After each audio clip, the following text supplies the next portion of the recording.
right, everybody's back, so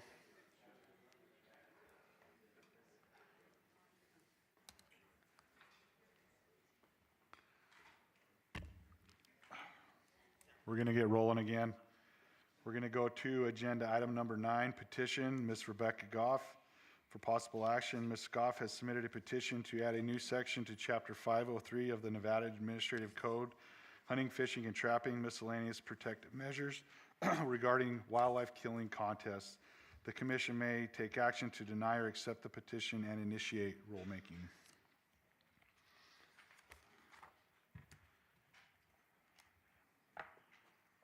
And I guess just one point of clarity, Ms. Goff, are you presenting this as a public, yourself, or is this for an organization? So, Yeah. yes. I'm representing HSUS and I am a citizen of Nevada. Okay, Kind of both. got it. Go ahead. Great. Good afternoon, Mr. Chairman and members of the commission.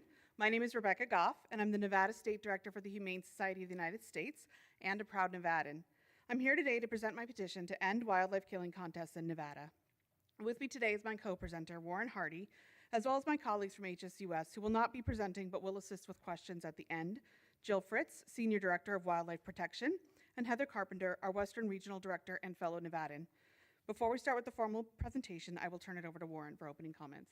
Thank you, Mr. Chairman, members of the committee. My name is Warren Hardy. I'm a contract lobbyist for HSUS.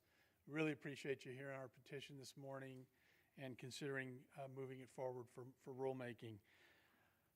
You know, I have to acknowledge this is a difficult issue. I know that's not the first time this actual commission has heard this issue, and I recognize it's a difficult issue. It's one you're going to have to go back and talk to your constituents about and defend and talk about the reason you decided to move forward or not move forward. I know that's hard.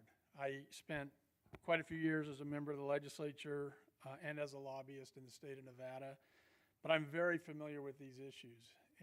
In my time in the legislature, I had a very strong voter record with sportsmen's groups, with Second Amendment groups.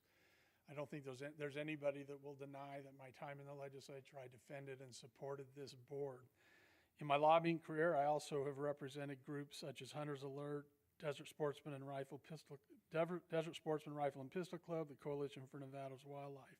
My mentors, my legislative mentors on these types of issues were men like John Carpenter, Jake Jacobson, Pete Goycochea, John Marvel, Dean Rhodes, people that understand these issues that I leaned heavily on for my decision-making in the legislature when making these decisions. So you have a constituency. Each of you represents a constituency in Nevada. But the way and I don't mean to sound patronizing, but the way representative democracy works in Nevada, ultimately, when I was in the Senate, I represented Senate District 12.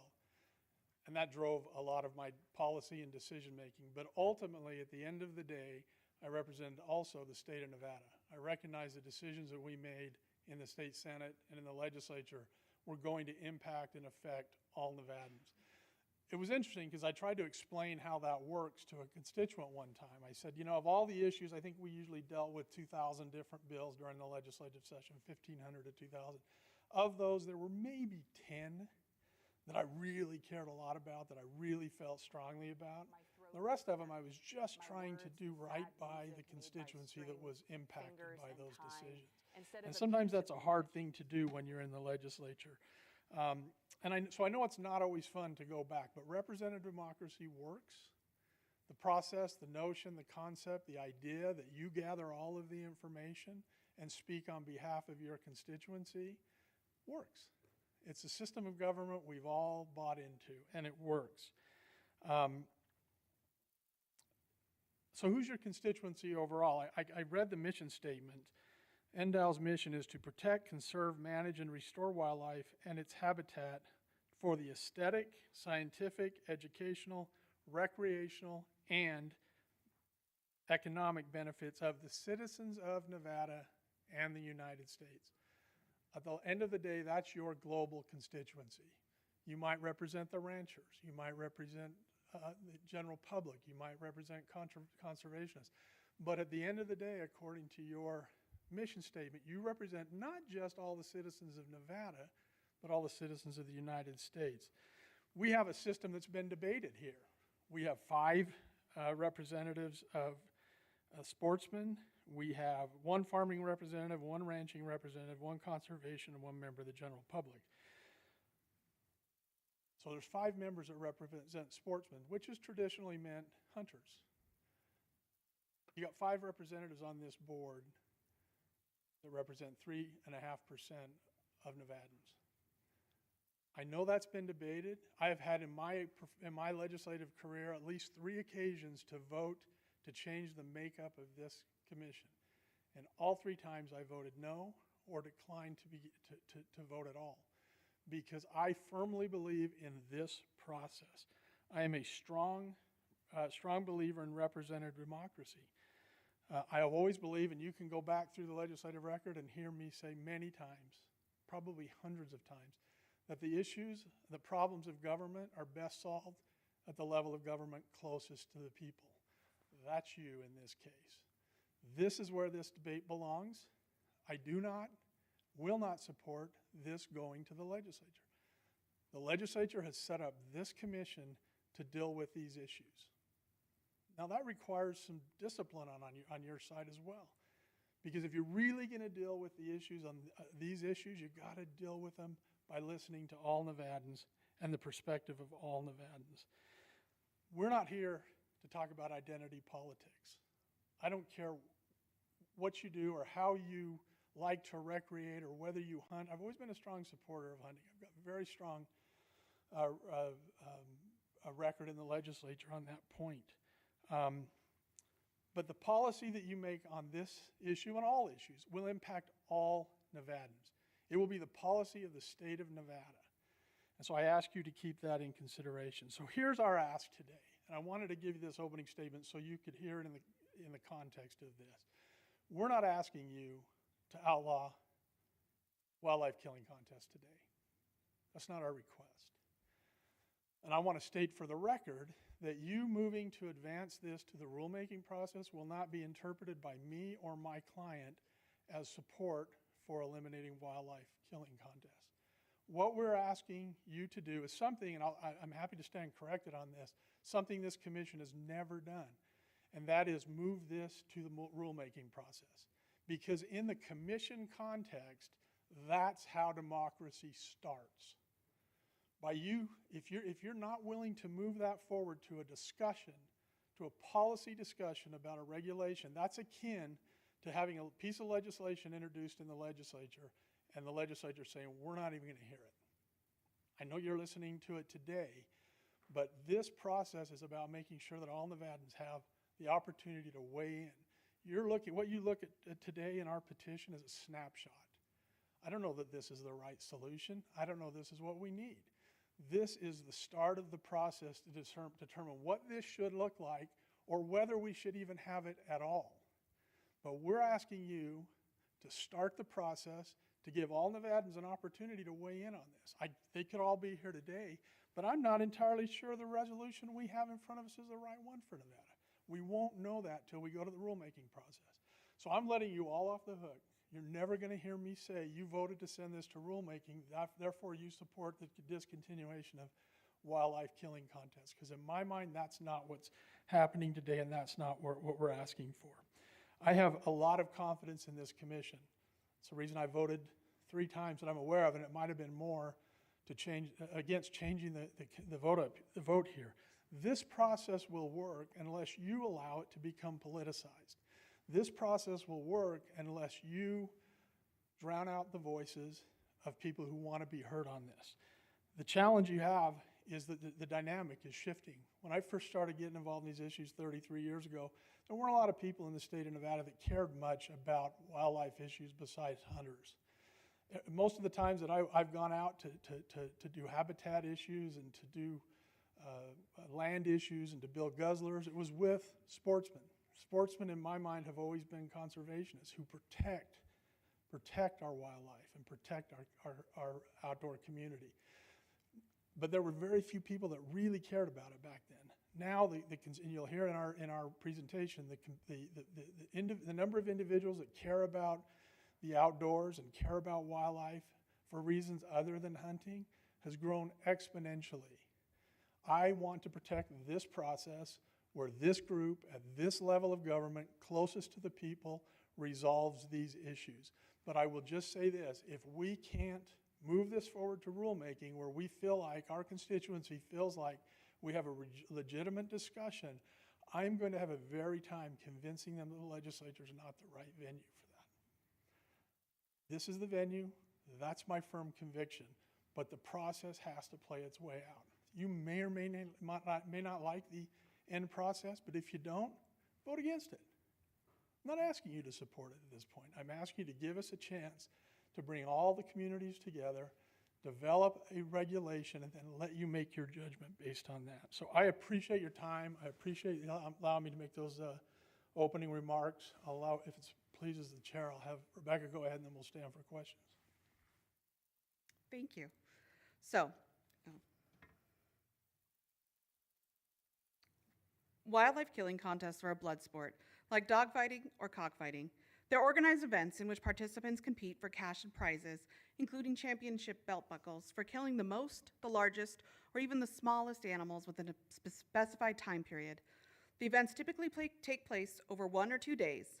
After the killing is over, participants gather together to weigh and count the bodies next to photos of piles of dead animals and collect their prizes. At any given event, hundreds of animals may be killed.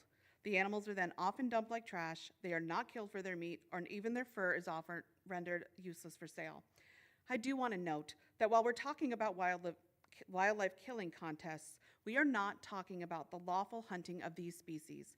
Rather, we're talking about games that involve the mass killing of unprotected animals for cash and prizes. A wide range of species are targeted in wildlife killing contests in the United States. In Nevada, the most common target is the coyote, but bobcats, foxes, and even raccoons, badgers, ringtails, beavers, and rabbits have been targeted. These animals tend to be maligned and misunderstood and receive few protections under the law. They can be killed in limited numbers year-round, and that makes them easy targets. This is just a sampling of some of the recent contests that have happened in Nevada, which shows events within the last 5 years, including many from 2024. As you can see, they take place across the state.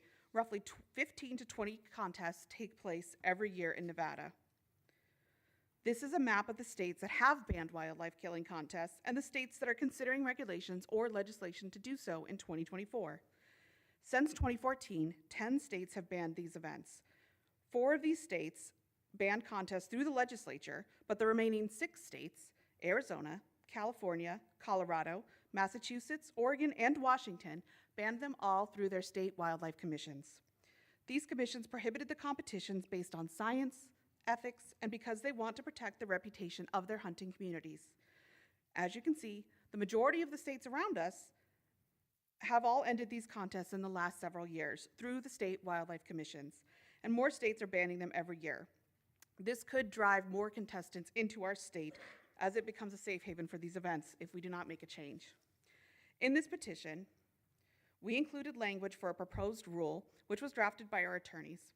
It reads, "A person may not conduct or participate in a contest, competition, tournament, or derby that has the objective of taking unprotected mammals as defined in NAC 503.035 or fur-bearing mammals as defined in NAC 503.025 for prizes or other inducement."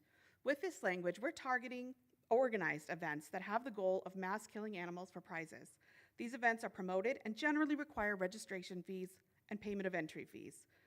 The proposed rule explicitly states that these contests do not affect competitive field trials for hunting dogs or the taking of fur-bearing mammals causing damage to property. This language is very similar to the laws passed in other states. It is important to note what this ban would not do. It would not reduce opportunities to hunt coyotes, foxes, or any other species. These animals can still be killed according to existing game laws. The ban would not in any way affect the ability of farmers and ranchers to use lethal control to protect their livestock. It also would not ban big buck contests or fishing tournaments. You might ask why killing contests are different from big buck contests and why we're not trying to ban those. The Wildlife Society's 2019 position statement on wildlife killing contests helps distinguish between typical regulated hunting and killing contests, as well as big buck competitions. It reads, killing contests differ from typical regulated hunting by the very nature of the organized public competition and prizes being given specifically for killing the largest, smallest, or most animals. Big buck pools or organized record books differ from killing contests because the animals recognized in these competitions are harvested consistent with ordinary and generally accepted hunting practices and then introduced into competition. In other words, deer are protected by strict bag limits, seasons, and hunting hours, unlike the animals targeted in killing contests. The language of the proposed rule is very clear that it would only apply to unprotected and fur-bearing mammals, not deer. There are many reasons to prohibit killing contests, and we're first going to consider it within the context of the North American model of wildlife conservation. Many state wildlife management agencies, professionals, wildlife commissioners, and hunters adhere to the tenets of the North American model as a set of guidelines, principles for ethical hunting and wildlife conservation. Wildlife killing contests contravene at least 4 of these 7 tenets, which I'm going to discuss a little out of order. Also, for the purpose of today's presentation, I will be referring to information on the North American model from the Association of Fish and Wildlife Agencies. And I would just add, Mr. Chairman, if the North American model of wildlife conservation is not your favorite, it's not choose one, pick one. I've never seen one that doesn't have something similar to these tenets. Better yet, find a model, find an argument that these contests do anything positive for the population. At best, that is up for debate. So I just would add that. If this is not your favorite model, pick your favorite because they're all very similar. Tenet 4 of the North American model states that wildlife may only be killed in legitimate and non-frivolous purpose. There is nothing more frivolous than a wildlife killing contest where participants turn animals into disposable pieces in a game for cash and prizes. Killing for food, self-defense, and property protection are generally cited as legitimate uses under the North American model, but these animals are not killed for their meat, and often their fur is rendered useless. They are also not killed for any genuine wildlife management purpose, as we'll discuss, and they're killed without consideration for the important role each animal plays in healthy ecosystems. These animals are typically treated like garbage. While participants thrive on the thrill of the kill, cash and prizes are the big draw. As you can see, many of the contests are high stakes. These are flyers for 2 Nevada contests. As you can see, it's all about money and prizes. Each contest advertises side pots for big dog, small dog, and lucky loser, and Calcutta sports betting is encouraged. Young children are even encouraged to participate. The killing is often followed by a dinner and an award ceremony with raffle and door prizes being given out. And I would add, Mr. Chairman, the Calcutta buyout, the Calcutta system is really a gaming scheme and mechanism which impacts our reputation as a gaming state and community. I would suggest that to you. Thank you. Competitors often pose for photos, smiling next to piles of bloody carcasses, which they then post on social media. The goal of any contest is to kill the most animals possible, and the kill numbers can be staggeringly high.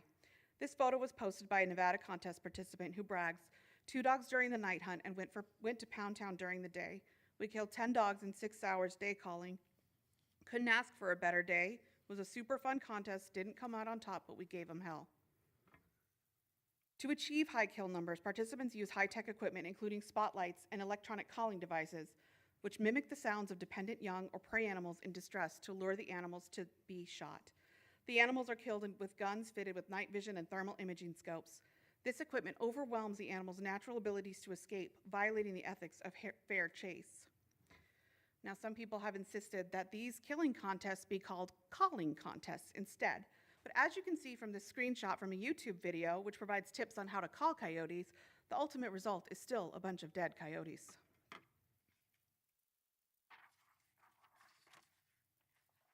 Participants falsely claim that wildlife killing contests provide benefits to public and other wildlife species.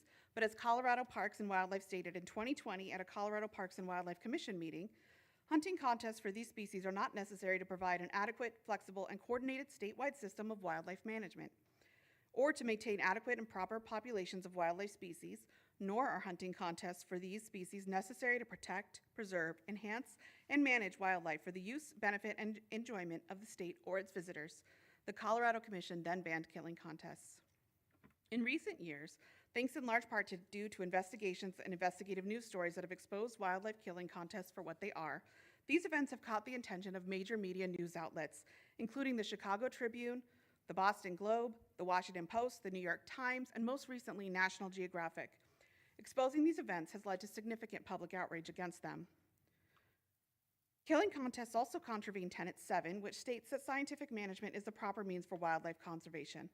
I'll only briefly touch on this tenet, as our petition goes into much greater detail about the science and is heavily cited.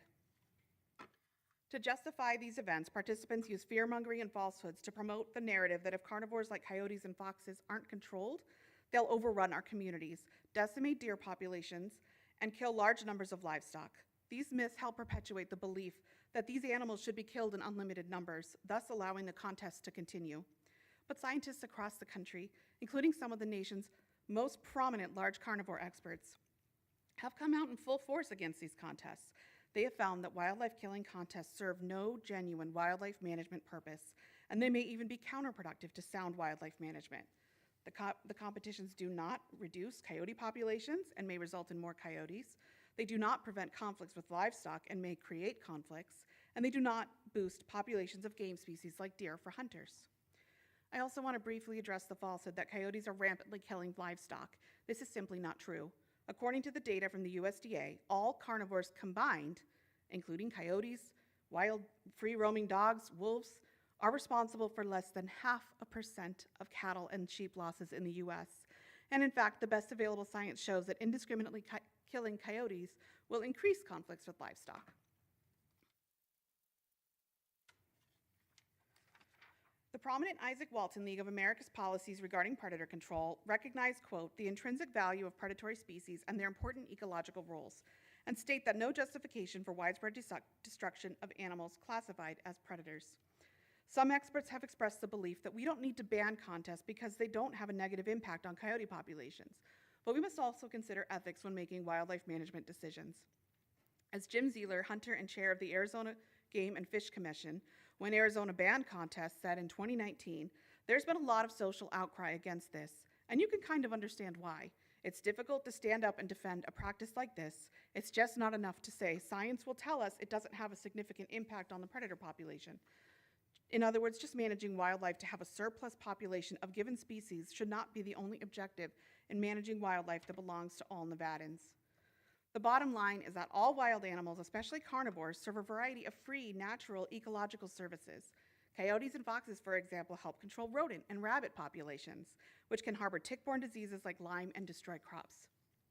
The Commission has a responsibility to protect all wildlife from wanton killing and waste, including misunderstood species. On Tenet 2, which states that commerce in dead wildlife is eliminated, this tenet is aimed at eliminating markets and commercial traffic in dead wildlife to promote sustainable and wildlife populations. During any given killing contest, hundreds of animals may be slaughtered for private profit. As we discussed, the mass killing of wild animals is detrimental to a healthy ecosystem. And finally, Tenet 1. This tenet states that wildlife resources are conserved and held in trust for all citizens. As NDOW explained in 2013, wildlife is a public trust resource. An 1842 Supreme Court ruling found that wildlife is owned by no one and shall be held in trust by the government for the benefit of present and future generations. This is the bedrock for all state governments to establish regulatory authority over wildlife. Allowing wildlife killing contests to continue is an abdication of the state's solemn duty to protect the public's wildlife for all residents. Historically, Nevada's Wildlife Commission has given significant deference to the very small proportion of Nevadans who hunt. But there have been several recent large social studies about the way Americans view and value wildlife. Researchers have identified Americans as holding 4 value types. The 2 main types are traditionalists, who believe that animals should be used and managed to the benefit of humans, and the mutualists, who believe that humans and animals can coexist. In their landmark 2018 study of America's wildlife values, Michael Manfredo and others set about to not only quantify those values, such as how many people are traditionalists versus mutualists, but they mapped them. In the top map, you'll see the darker red signifies states that are more traditionalist, and the bottom map, with the darker green areas, shows where people are more mutualist. As you can see in this study, it's noted that a dramatic shift in Western Americans' wildlife values. And you can see that Nevada is heavily mutualist when compared to other states. Manfredo et al. In their 2018 study and in the subsequent 2021 study noted that they had found a profound shift in Nevadans' wildlife values. Now, about 22% of the population is traditionalist, while 44% of the population is mutualist. This tells us that Nevadans are increasingly caring about wildlife. Coyotes and foxes and other wildlife species targeted in these contests are often vilified in order to justify killing them en masse, but current social science studies show us the majority of the public does not share this view with wildlife, including against historically persecuted species. A recent study by The Ohio State found that Americans' positive attitudes towards coyotes are growing, especially when it comes to persecuted species. Between 1978 and 2014, Americans' positive attitudes towards coyotes grew by 47%, with the majority of people expressing positive views towards coyotes. And a study by the Responsive Management and the National Shooting Sports Foundation found that hunters' motivation for hunting greatly affects the public's support for hunting. As you can see, hunting for meat and to get locally sourced food enjoys broad support by Americans, but only 24% of people support hunting for trophy. Public support of wildlife killing contests is even less than that of trophy hunting. A January 2022 poll by Remington Research Group surveyed 1,000 likely general election voters found 80% were opposed to wildlife killing contests, with only 14% in support.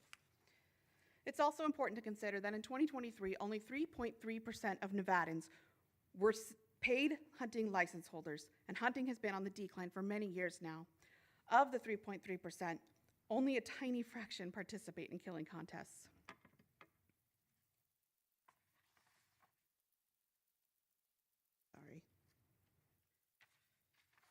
As stated on NDOW's website, the board is responsible for establishing policy for the management of Nevada's wildlife, ensuring that future generations will be able to enjoy all of the outdoor beauty and abundance this great state has to offer. We ask that the board manage wildlife for the benefit of all citizens, not just the minuscule people who participate in these competitions. In the 2019 Association of Fish and Wildlife Agencies and Wildlife Management Institute published a report called the Fish and Wildlife Recovery Roadmap.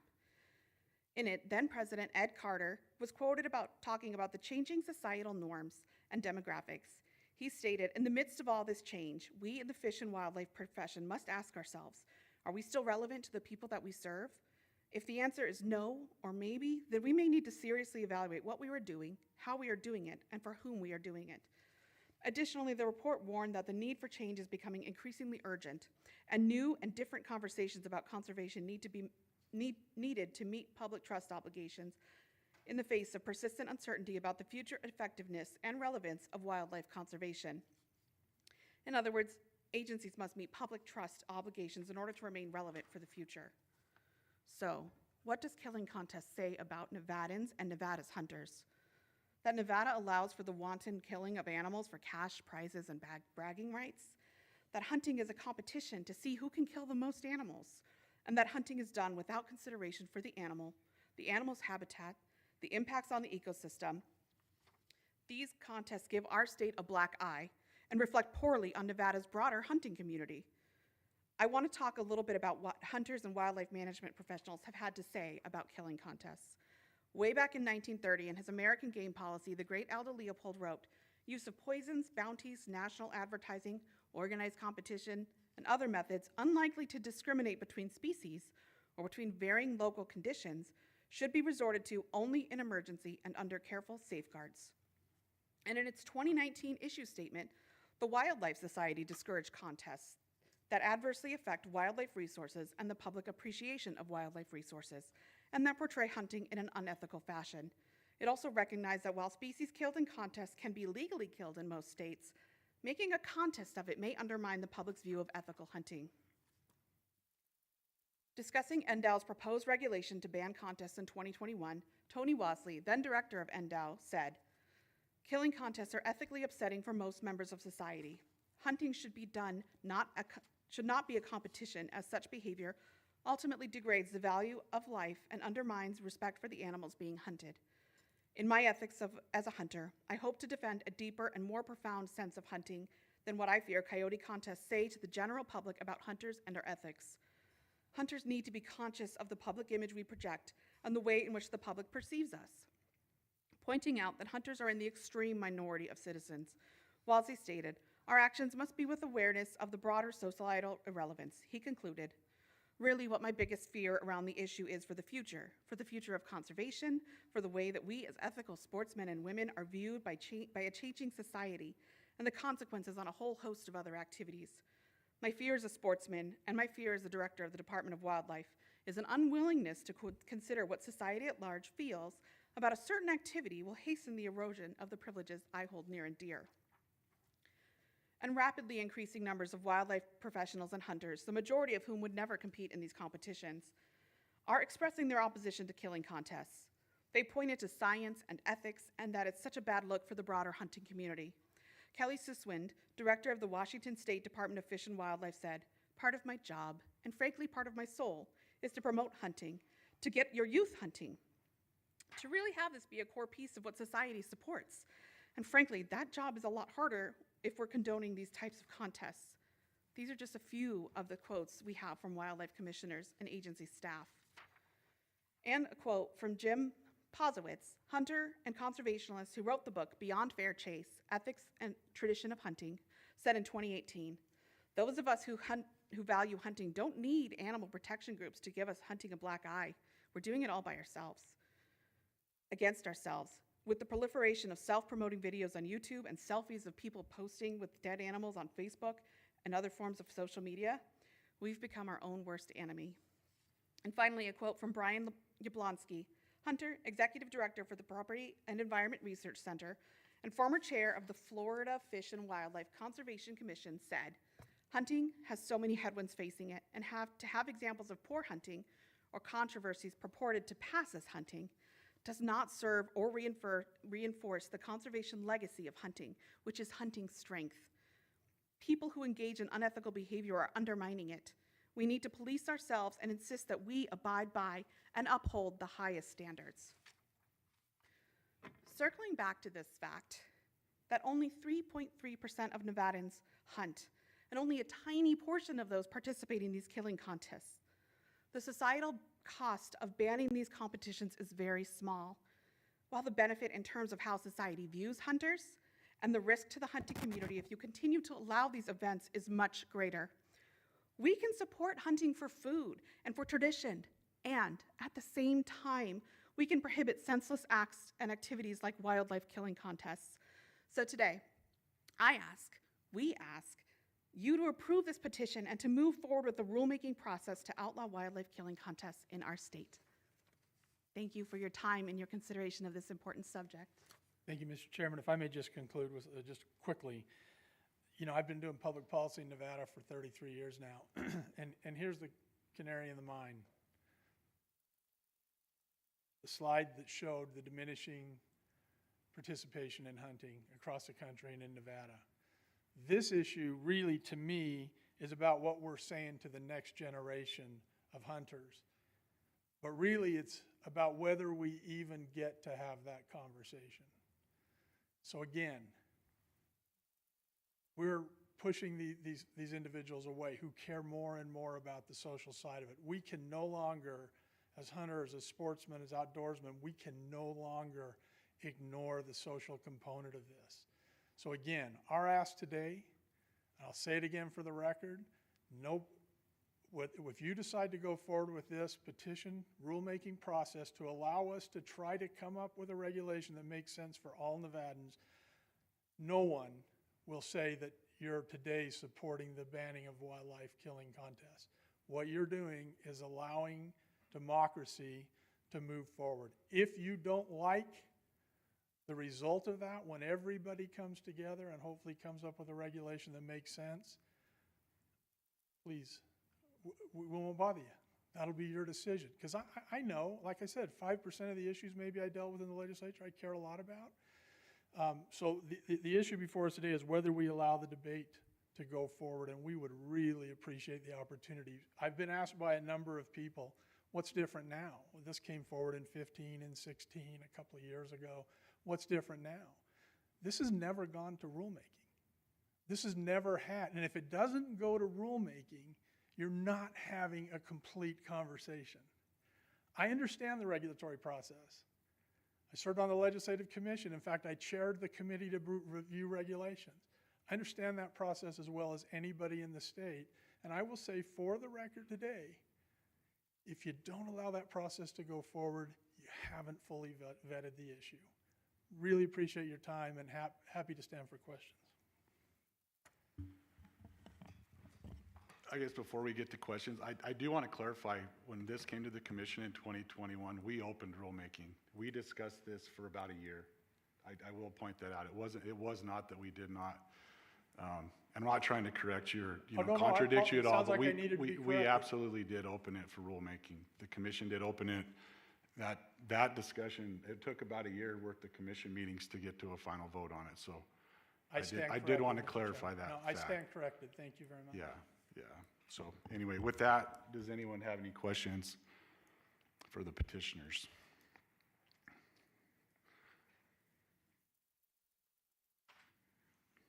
Everybody's pretty quiet.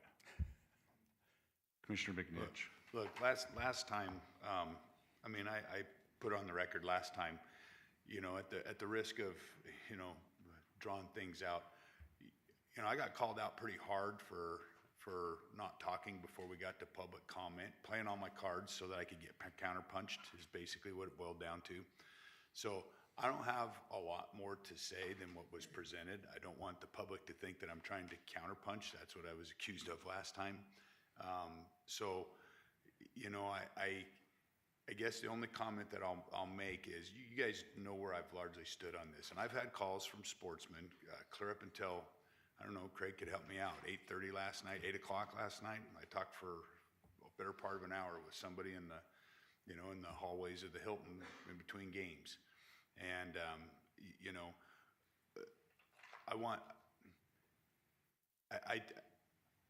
it might be hard for me to move off of my bias where I'm at. I'm trying to maintain an open mind for conversations to see if there's other ways. I did challenge people, and I did connect people last time to sit down, and the challenge was, hey, if you're on people on each side of the issue, if you can get together and you can come up with something and stand at that podium and tell me that you're all on board with a resolution that works for everybody, I'll back off my biases and where I'm at, cut the fat off of my convictions, and I'll move along with it.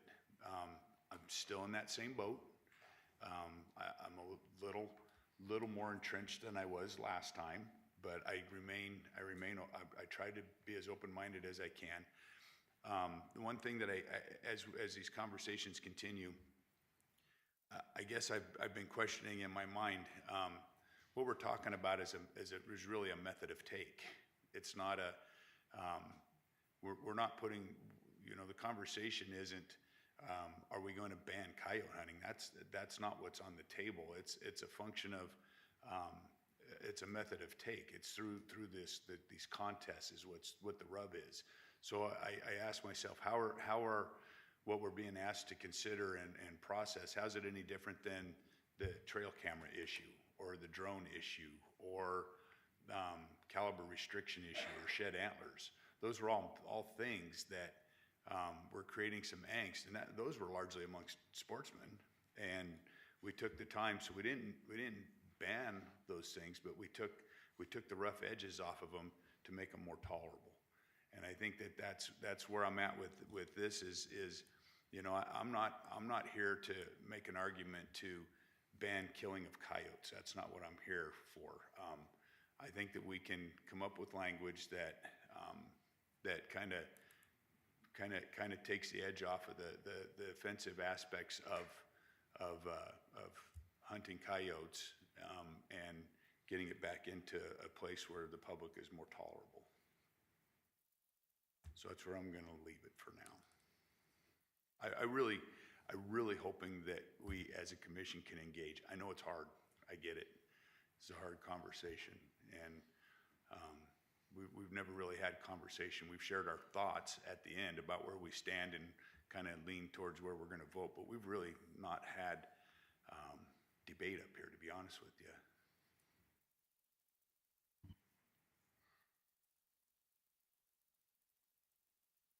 Mr. Chairman, if I just may say one more thing.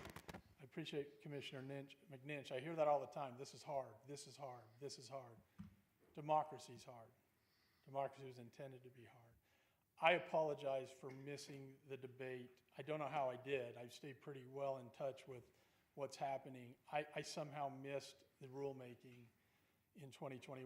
That's my fault. I apologize for that. I should have been part of that debate, but I missed it. And I don't know how. I'll go back and find out. But I apologize for saying that you haven't addressed it through rulemaking. I missed it. Here's my request personally, Warren Hardy. I've got a lot of skin in this game in this state over 33 years. I've got a lot of skin in this game protecting hunters, protecting this board. Please give me an opportunity to be involved in that rulemaking process. You have nothing to lose. You have zero to lose. If you don't like the product, vote against it. But democracy's hard. I will tell you this, and I've said this often, and don't quote me, even though this is a public meeting. I said many times, the next time the legislature gets a big issue right the first time will be the first time. It's not unusual to have to come back and rework and redebate and retalk. And that's all I'm asking to do. Give us an opportunity to bring this science-driven perspective, because this isn't really an opportunity. This is a hearing to decide whether to move forward to make our case. Give us the opportunity to make that case. I don't believe for a commission who wants to solve these issues at this level and not go to the legislature, a position I completely support, I don't think that's too much for us to ask. Thank you, Mr. Chairman. Any additional questions, or Vice Chair Rogers? Thank you, Mr. Chair. So yes, I mean, we have talked extensively about this issue over the years from when I first joined the commission as well. I will say to Ms. Goff, the petition and the way it was laid out was done. I don't know if you did that all on your own, or if you had help of counsel, or. We have a team. We all work together. I figured as much. It was done very, I wish very. I could take credit for something so brilliant. But it was done very, very well. Thank you. And I did read all of it, and again, I thought there was a lot of very good material in there. The one thing that I did struggle with, though, a little bit, and Mr. Hardy kind of touched on it a little as well in his closing remarks, and that is reading all of that question being, what's different this time? What's different from 2021 when we did have this meeting after meeting after meeting and lengthy discussion through this process? And unfortunately, I didn't see much difference, and there was a lot of data in there, and it was fantastic. But anyway, really not a different ask than what we talked about here 3-4 years ago. Go ahead if you wanted to. Chair, may I address him directly? Go ahead. Thank you. Mr. Rogers, I think the ask will always be the same. Many advocates across the country have been working on this issue specifically for decades. It took New York 17 years to pass the law that just passed this year. And since this was last brought before the committee, 2 other states, including New York and Oregon, have passed this ordinance or resolution, or whatever you call it. I apologize. I think to me what's different is the continued public shift in awareness. My background's in veterinary medicine. I spent the majority of my career in private practice. I have seen the results of coyotes attacking dogs. I've seen great results. I've seen horrific things. And then I moved into shelter medicine and had an opportunity to see how animal shelters work, the amazing work that our rescue community does.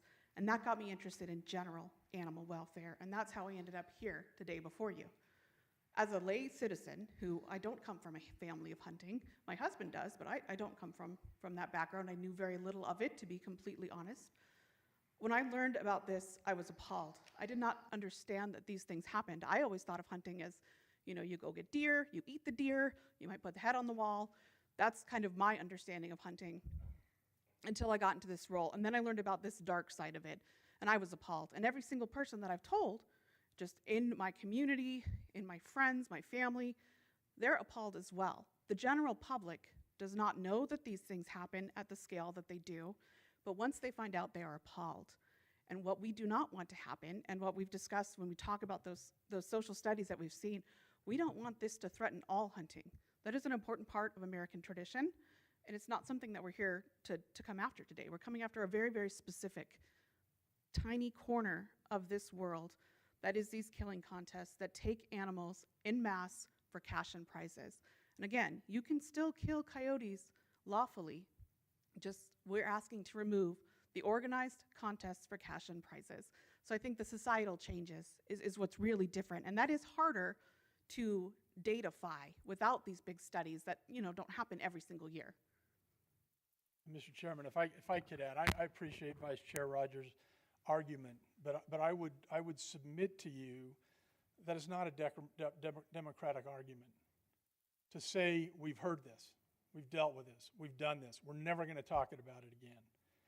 If you pay attention to the legislative process and democracy, the same bill comes back session after session after session. We have a right as Nevadans and as Americans to petition our government. This is us petitioning our government. That is worthy of a conversation. No matter how long it takes, no matter how hard it is, this is the democratic process. And you are the board that we are rightfully in front of, not the legislature. So we cannot put our hands down or put our fist down and say, we heard this 4 years ago or 3 years ago or 2 years ago or last month, so we're not going to hear it again. New information comes out all the time. I respect you. I appreciate that argument. I don't think it's a valid one. This is democracy. This is the process we've been given as citizens. And that's what we're doing here today. Vice Chair Rogers. Thank you, Mr. Chair. I had one other thing. And Commissioner McNinch kind of reminded me of it. One thing I got a little bit, and I thought the presentation was done very well also. One thing I got a little blurred on, though, is one of your slides that you had showed the means of taking coyotes. And you talked about thermo, imaging, night scopes, different things like that. So I got a little blurred there if the issue was, again, with the contests and method to take, or if they were kind of one and the same.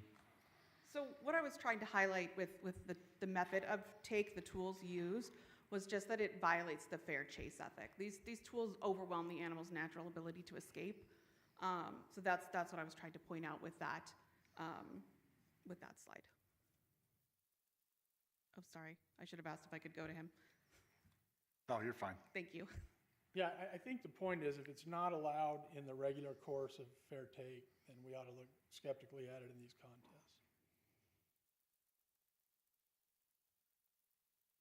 But I believe with coyotes, regardless of contest or not, being a vermin, I think you can use those tools. I believe that is correct. I think it's just, the question is the ethical question. Yeah. Is it ethical to be using night vision, to be drawing your prey to you instead of, normally you go chase it and try to get it? Obviously, there are tools of the trade, even in big game hunting that you use, but these tools are specifically used to bring the coyotes to them or whatever other animal's being targeted that isn't protected. And it does violate that fair chase ethic, in my opinion.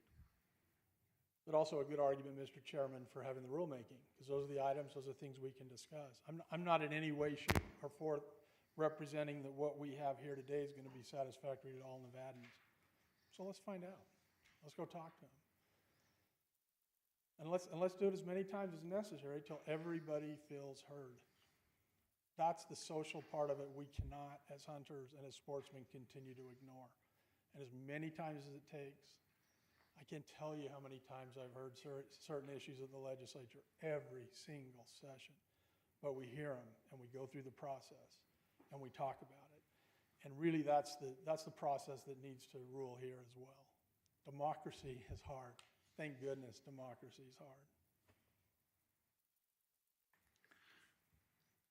Additional questions or comments?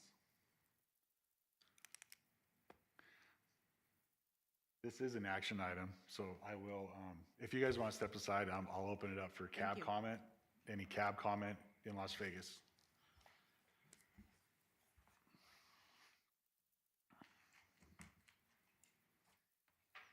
For the record, Paul Dixon, Chair, Clark Cab. I'd like to also echo Commissioner Rogers' comment that your petition in the 16 years I've been on the cab I've not seen a petition put together as well as yours, so thank you for that, Ms. Goff. It was well written. It was educational. Your presentation was also excellent.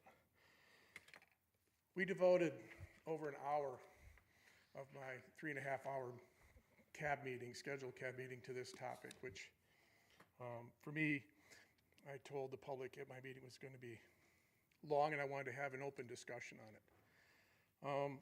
I think one of the things, since I've been around like a lot of you, this started with the resolution that came out of Clark and Washoe counties, basically wanting to ban killing contests, as they were called. And that led to you guys having your large discussions in '21. Since that time, 9 other counties in the state have written resolutions saying they support them. Well, what is the difference? You have, the American Values Report was brought up in the last presentation, and in that report, Clark and Washoe County, where 92.34% of the state's population lives, are considered mutualist counties. The remaining 15 counties of the 17 are all traditional counties in their thinking and mentality. So you can see why the counties that are more mutualistic would have that belief system versus those which are traditional, at least in my viewpoint. That's why you have county commissions coming and writing that. So the way that we looked at it at Clark, and I wanted to get a vote, is I said, look, we looked at trapping in the state. We said Washoe and Clark are different than the remaining 15 counties, and we made different rules for trapping for Washoe and Clark. My recommendation to this commission, if you're going to take up rulemaking, is that, and the CAB voted for it, is to say that maybe we look at doing this contest, banning wildlife contest thing, and look at it in the same way that we looked at trapping.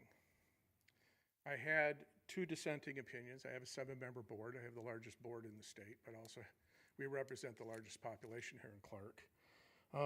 One of the dissenting opinions felt that it was either you make it for all 17 counties the same, or you don't do it. They didn't like the fact that we had a difference in trapping. They thought if you're going to make trapping rules, you make them the same for everybody. You don't make it different by county. And the other person who is kind of what I call my ecologist, conservationist on my board, he basically felt that because of wildfires, global environmental changes, and things that are impacting Nevada's wildlife and habitat, that we need to take a macro system approach when we're looking at this more like the petitioner did from a higher perspective, and say what are the benefits to the overall ecological system by having these contests versus not having them. And that's kind of the discussion we had, and I kind of wanted to flavor that back to the commissioner. Thank you. Thank you, Mr. Dixon. Any additional CAB comment in Vegas? Okay, seeing none, any CAB comment on Zoom? Go ahead, Mr. Howell. Yeah, hi, Paul Howell, Chairman of the Douglas CAB. Our CAB voted unanimously to recommend that the Commission accept the petition and initiate rulemaking. We all emphasize that we support predator hunting, but we share a concern, and a lot of this was brought up in the presentation, that the contests are hurting sportsmen's support and reputation in the non-hunting public. And I know it was, 3 years ago it was looked at, but we think it's a time to look again and give the public their voice. So we would recommend that you accept the petition and initiate rulemaking. Thank you. Additional CAB comment on Zoom? Go ahead, Mr. Hyatt. Yes, John Hyatt, Clark County CAB. I strongly urge you to go ahead and accept the petition and initiate rulemaking. I think that this is really an ethical and moral issue, somewhat political as well, and we need to have a full discussion. Everybody needs to be involved that's interested, so I would strongly urge you to accept the petition and initiate rulemaking. Thank you. Thank you. Go ahead, Mr. Robinson.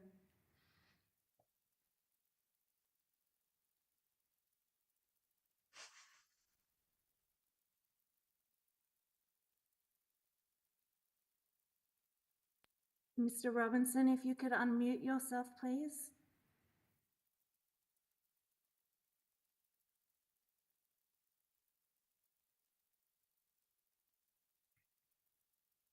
Now, We got you now.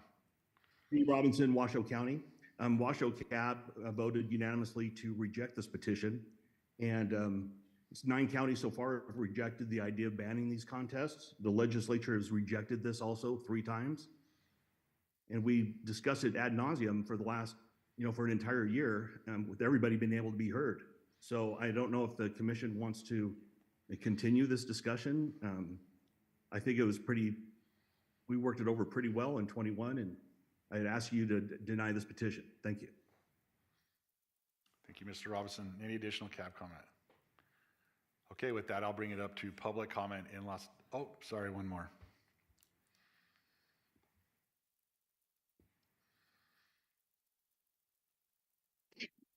Yeah, this is Jamie Halpin with the Eureka Cab for the record. I'd just like to echo what Washoe Cab said in that Eureka Cab unanimously voted against supporting that petition. Thanks. Thank you, Mr. Halpin. Okay, and now we are done with cab comment, so I'll go to public comment in Las Vegas.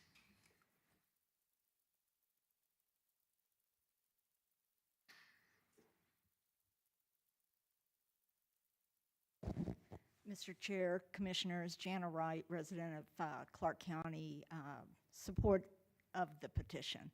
I think Rebecca did an excellent job of presenting what many of us feel. It's the wanton waste of wildlife in a contest. It makes my head want to explode. It is a black eye to those of you who hunt, who draw tags, you scout, you harvest, and you consume the meat. So I just urge you this is the beginning of a long process. Accept the petition and let's talk about it. Thank you. Thank you. Yes, hi, my name is Jill Fritz. I'm a Senior Director of Wildlife Protection at the Humane Society of the United States. And I've worked on this issue all over the country. But I wanted to just address a question that came up about the methods of take and the night vision and so on. Just kind of expand on how Rebecca responded. The issue is not the methods that are used. It is the offering of cash and prizes for the killing of certain species within a specified time period in a contest. That is what every single one of the 10 U.S. states that have banned these competitions have done. It was a very simple 2-sentence law or regulation in 6 of the 10 states that simply said we prohibit the offering of cash and prizes for the killing of certain species in an organized contest. So it's not about the methods of, calling devices or spotlight. It's that cash and prizes element that is so abhorrent to wildlife management professionals, commissioners, wildlife scientists, hunters all over the country. So I just wanted to clarify that. Thank you very much. Thank you. Good afternoon. For the record, my name is Annette Magnus, and I'm a second-generation Nevadan and a proud Clark County resident. My home is on the corner of Mountains Edge Parkway in Durango, where these contests often take place. I'm a gun owner, my husband is a hunter, and I personally have a long history of working on public lands issues and wildlife issues in the state of Nevada during my career. I am here today in my personal capacity to support this item and ask you to move this critical issue to the rulemaking process so that the community has a full and robust conversation. I am personally opposed to these kinds of contests because I find them barbaric. And frankly, I find them that they are the opposite of what good hunting practices should be, which also includes respecting and honoring the animals that they kill. I see coyotes and other wild animals in my neighborhood on a weekly basis. They are a welcome sight, and I find them so incredibly beautiful. I show them the respect they deserve because I moved into their habitat. This sacred Nevada animal should not be killed for contests. Nevada should not be known for this type of thing. I ask you to represent all Nevadans today and let us have a voice in the rulemaking process because from my work, public opinion is changing on this issue. Thank you for your time. Thank you. Hi, my name is Heather Carpenter, and I'm the Western Regional Director for the Humane Society of the United States, and I do live here in Las Vegas, Nevada.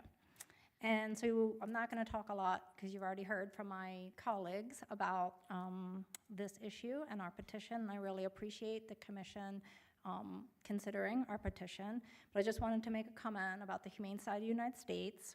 We work to end the cruelest practices towards all animals, and we have worked on upgrading Nevada's animal fighting law, upgrading our animal cruelty statutes, and we also work to build a stronger animal protection movement by providing free law enforcement training, supporting our local animal shelters and rescues, hosting our Animal Care Expo, which is the world's largest conference for animal care professionals. And we also, in 2023, we provided and or facilitated over $80,000 in grants and over 123,000 pounds of free pet food and supplies, which have a $350,000 value to various animal welfare groups here in Nevada. So I just, again, ask that the board approve the petition and to end wildlife killing contest and move this to rulemaking. Thank you. Thank you. Hello, I'm Karen Taylor. I'm a Washoe County resident. And you know where I stand on this, and I'm not going to go through all the big speech that I was going to make. What I do want to do is clear up. I was at the legislature. I was advocating for, one of the people advocating for ending wildlife killing contests in Nevada. And the legislature did not reject our bill. That's not what happened at all. What happened is that we went around to both sides of the aisle and got a lot of positive feedback, including weeks later after our bill was dropped, still got positive feedback. What happened is that everyone said, this bill needs to come back to the commission and go through the rulemaking process. That's what happened. And I want you to know that it was not rejected. Also, what's changed in 3 years? A lot has changed in 3 years. I've lived in Nevada most of my life, and people are not happy with the way Lake Tahoe is being trashed. People are not happy with the way our public lands are being trashed. People are not happy with the way wildlife is being trashed. This is not hunting. Wildlife killing contests are trashing wildlife. And I really support the idea of hunters and advocates coming together and deciding the rulemaking process. Thank you. Thank you. Stephanie Myers for the record. Hello. After all you've heard, perhaps what you're thinking is, if I vote for this petition, what will my friends think of me? Well, many might say it's a tradition. Ages ago, gladiators used to fight lions in the Colosseum. Decades ago, almost everybody smoked cigarettes. Just because something is a tradition doesn't mean it's right. Some might say, but there are benefits to killing these vermin. It's effective. Scientists have proved that, and this is hard science, that coyotes just make up that population you wiped out with your contest by upping their reproductive rates in a hurry. Some might say, but I don't want to take away the right to kill coyotes from some of my friends. As an unprotected species, you know that anyone can kill a coyote at any time. There are no management objectives to wildlife killing contests. They're not really hunting, and there is no right to them. They are contests with prizes. As you know, all wildlife belongs to the public of this state and is held in trust for generations to come. All you have to do is go online to see photos and videos galore of all these dead coyotes piling up over these giant dumpsters. Do you think the PR value of that is good for hunters? Just gives you a very, very black eye. I would assume that all of you up here are ethical hunters. So your friends should thank you for stopping this senseless slaughter. Some might say, but coyotes are eating up little dogs on the golf course. Well, like other wild animals, coyotes will go where there's food, so they come to the city if they're hungry. Responsible pet owners watch over their pets. Life is change. These days, most of the general public are becoming more attuned to nature and the environment. Tourists are flocking to states like ours to see wildlife in the natural habitats. This drives much more of an economic benefit to Nevada than do contests that kill coyotes. Some might say, but if we give them this, it's just a slippery slope and the antis will be back for more. Well, I am not anti-hunting. I am not ethically anti-regulated hunting with fair chase and management objectives. But indiscriminate killing contests with prizes? Vote to ban these things because it is the right thing to do. Thank you. Thank you.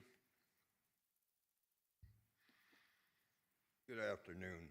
My name's Dave Stillwater. I'm District Director for the Nevada Trappers Association for Clark and East Nye County. And I definitely oppose this bill. Now, as being a trapper and a caller, I'm not very good at calling, to be honest with you, but it's helping protect our wildlife. When I call or trap, when I'm out there, I'm out in the desert like 100 days a year. When I see a deer, bighorn sheep, elk, a rabbit, a quail, or a chucker, I kind of smile because I think I help protect that animal. And that's what I pretty much do. I've had, my mom's dog got killed by a coyote. That's kind of things that happen. But realistically, you're going to hear from other people. Just use common sense on your vote. That's all I ask. It's common sense. And have a good day. Thank you. Thank you. Any questions? No, Anybody thank got you. any questions? We're good. Thank you. All right. Have a good one. Any additional public comment in Las Vegas in the room here? Okay, seeing none, I'll take it out to public comment on Zoom.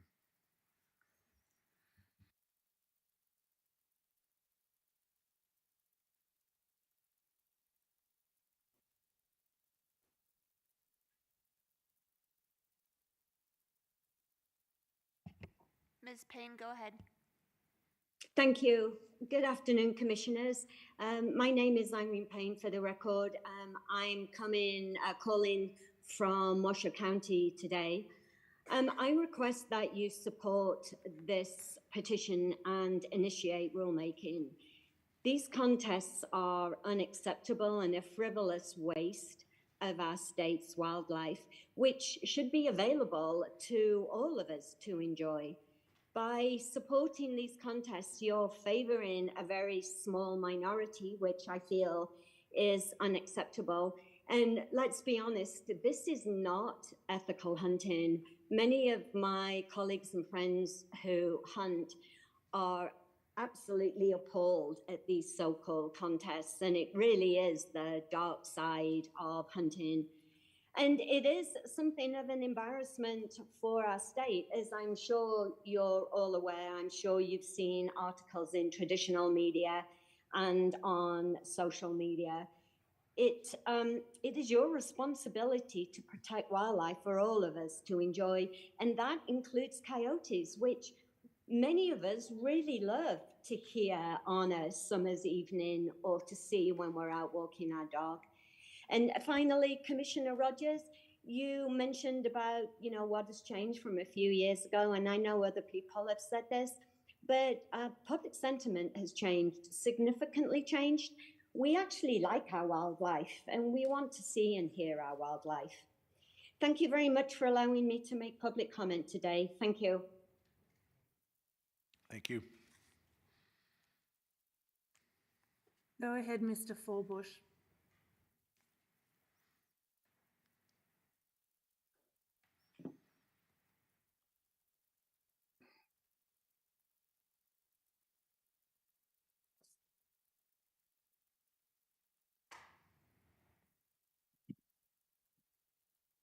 Hello? Go ahead.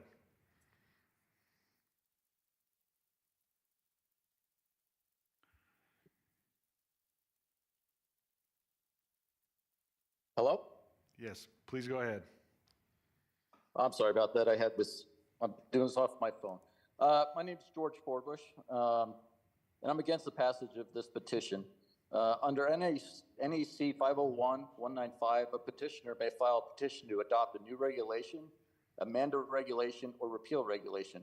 In this case, the petitioner is not filing a petition to repeal or amend a regulation. In fact, there is no current specific regulations concerning coyote hunting or competitions across Nevada, except for some county ordinances that regulate coyote hunting to day hunting only or prohibit night hunting. Washoe and Lander counties are an example. Humboldt County does not regulate times of hunting, and therefore coyotes can be hunted day or night. These are examples of regulation, but the act of coyote hunting for competition or recreation is still allowed. A permanent regulation is designed to control or supervise a legal activity by means of rules or laws that may restrict certain actions, but the activity itself is still a legal function for the citizens of Nevada to perform and exercise. In this case, coyote calling competitions are a legal function as long as they are hunted by means of trapping, archery, or firearms as described in NRS, and hunted during permitted time of day pursuant to the county they are being hunted in. The petitioner, in my opinion, is inappropriately trying to convince this board that a coyote competition should be a newly adopted regulation. The petitioner is not seeking regulation. The petitioner is actually seeking the criminalization of all coyote competitions in its entirety, with punishment in the form of fines or incarceration to follow.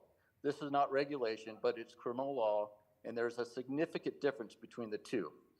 In my opinion, it would be completely improper for this board to grant this petition because it does not follow the legislative intent on how to adopt, amend, or repeal current regulations governing wildlife.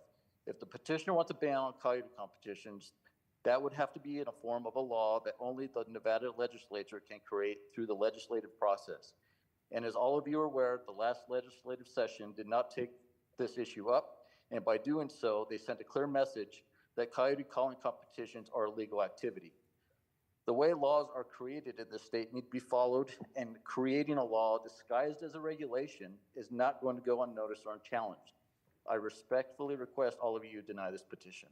Thank you. Thank you.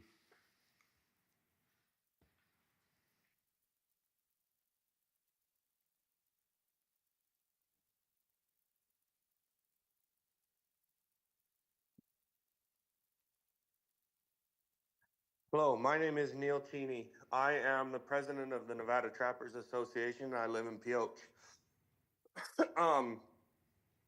I would like to ask you guys to vote to not go along with this petition.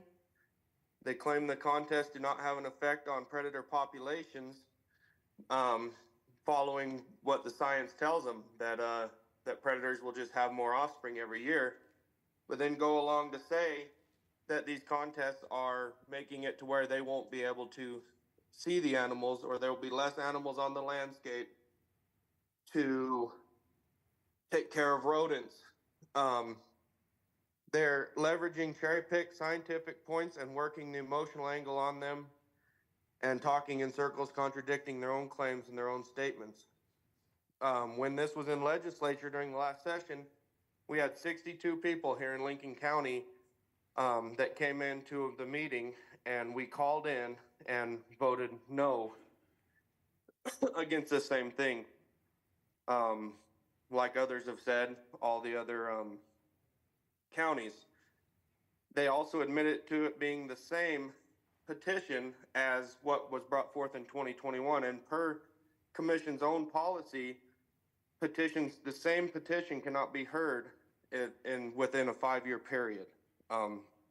So with that, I would thank you guys for your time. Thank you. Go ahead, please, Mr. Reese.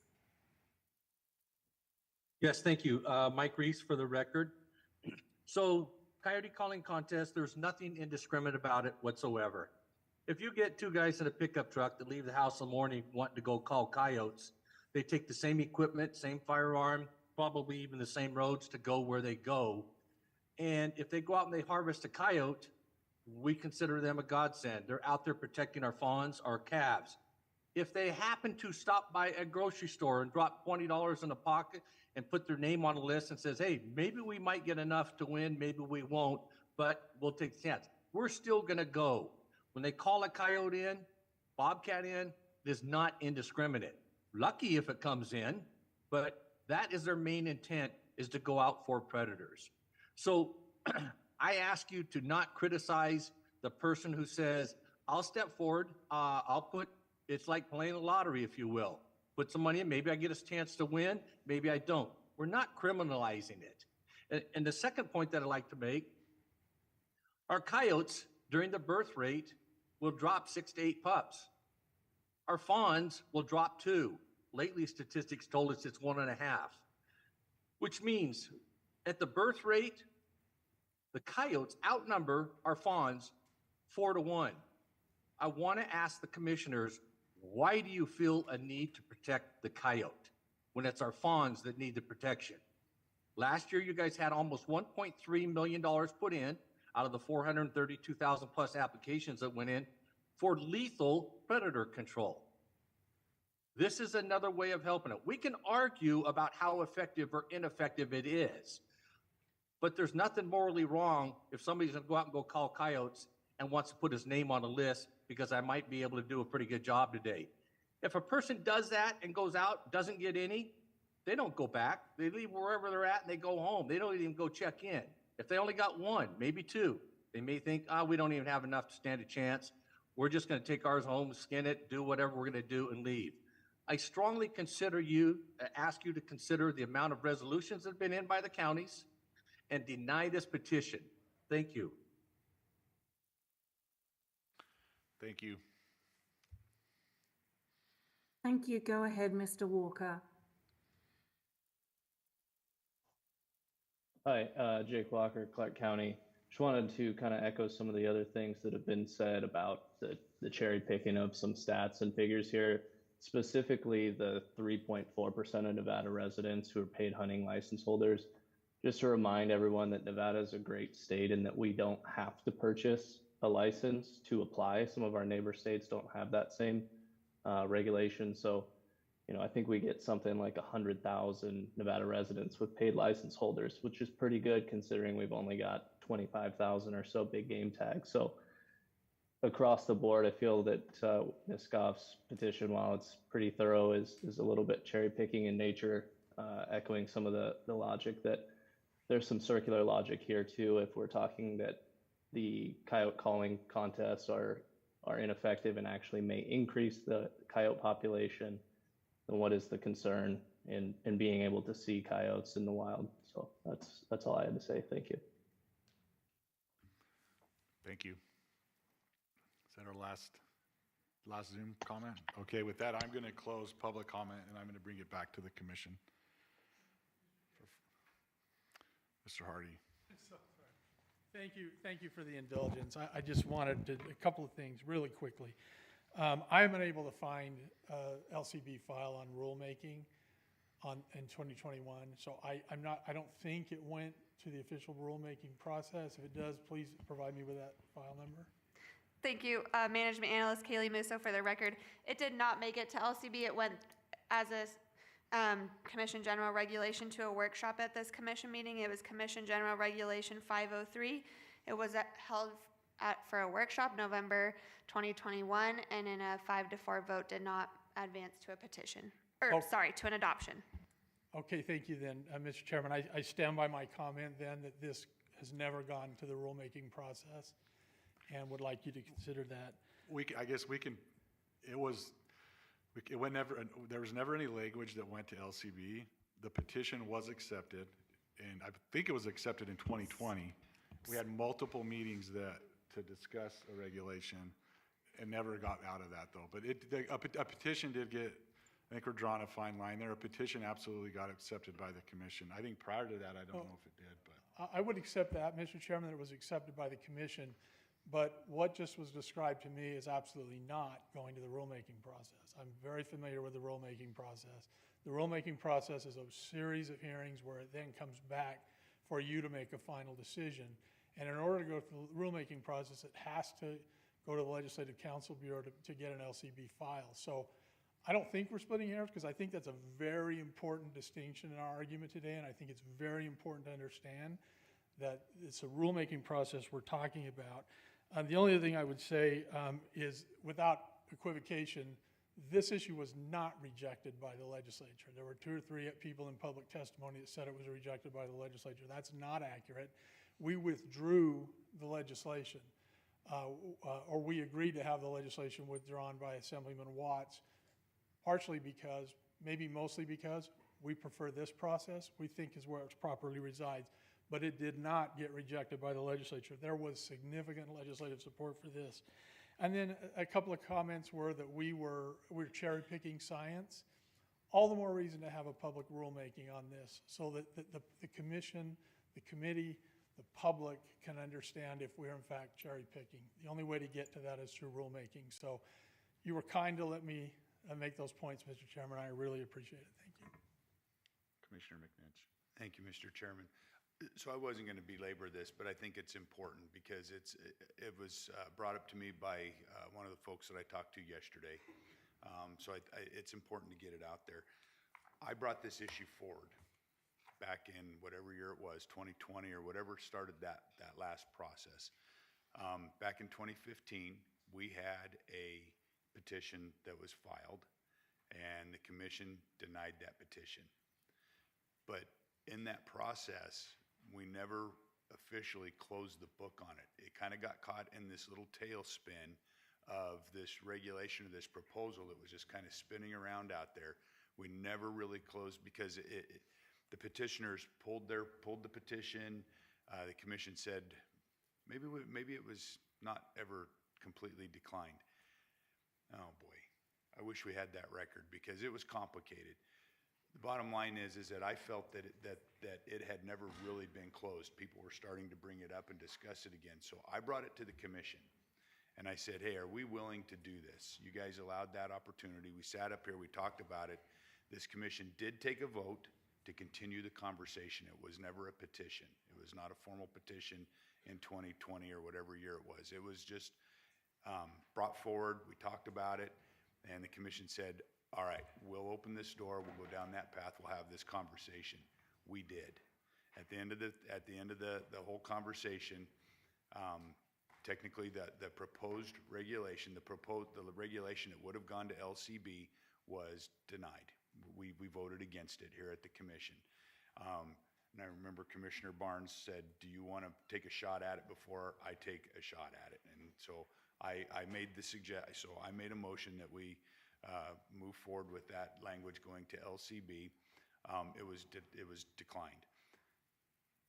What we never did was take an additional vote to see if this commission was inclined to just drop the ball altogether. We just left it sitting there, which is what happened in 2015, 2016 that caused me to bring it back. I didn't make issue of it. I just said, okay, that's enough. We had big conversation. There was a lot that happened. I left it alone.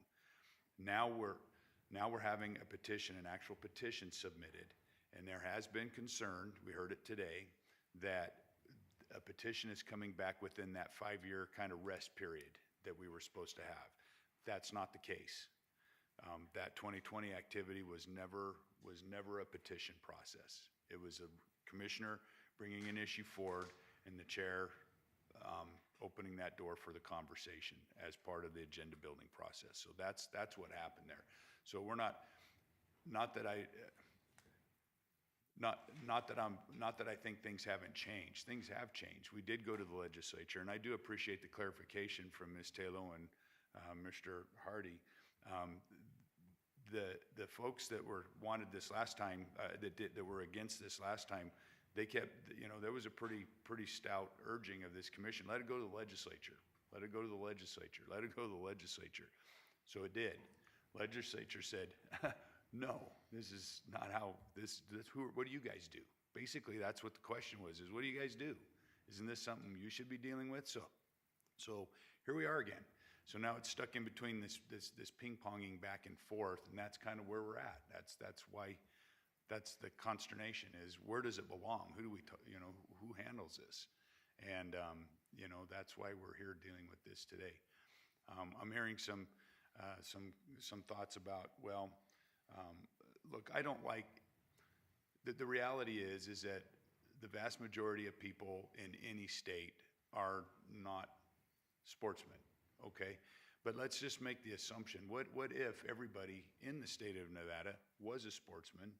Every last one, 100% of the people in this state got a tag, or drew for tags or got hunting licenses.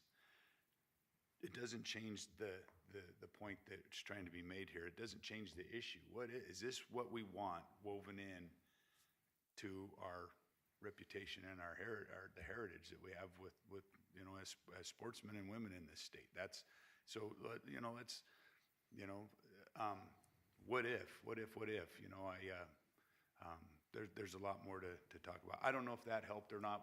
I can get more information out. I probably have it in my pack. If it's really important, I can pull it out.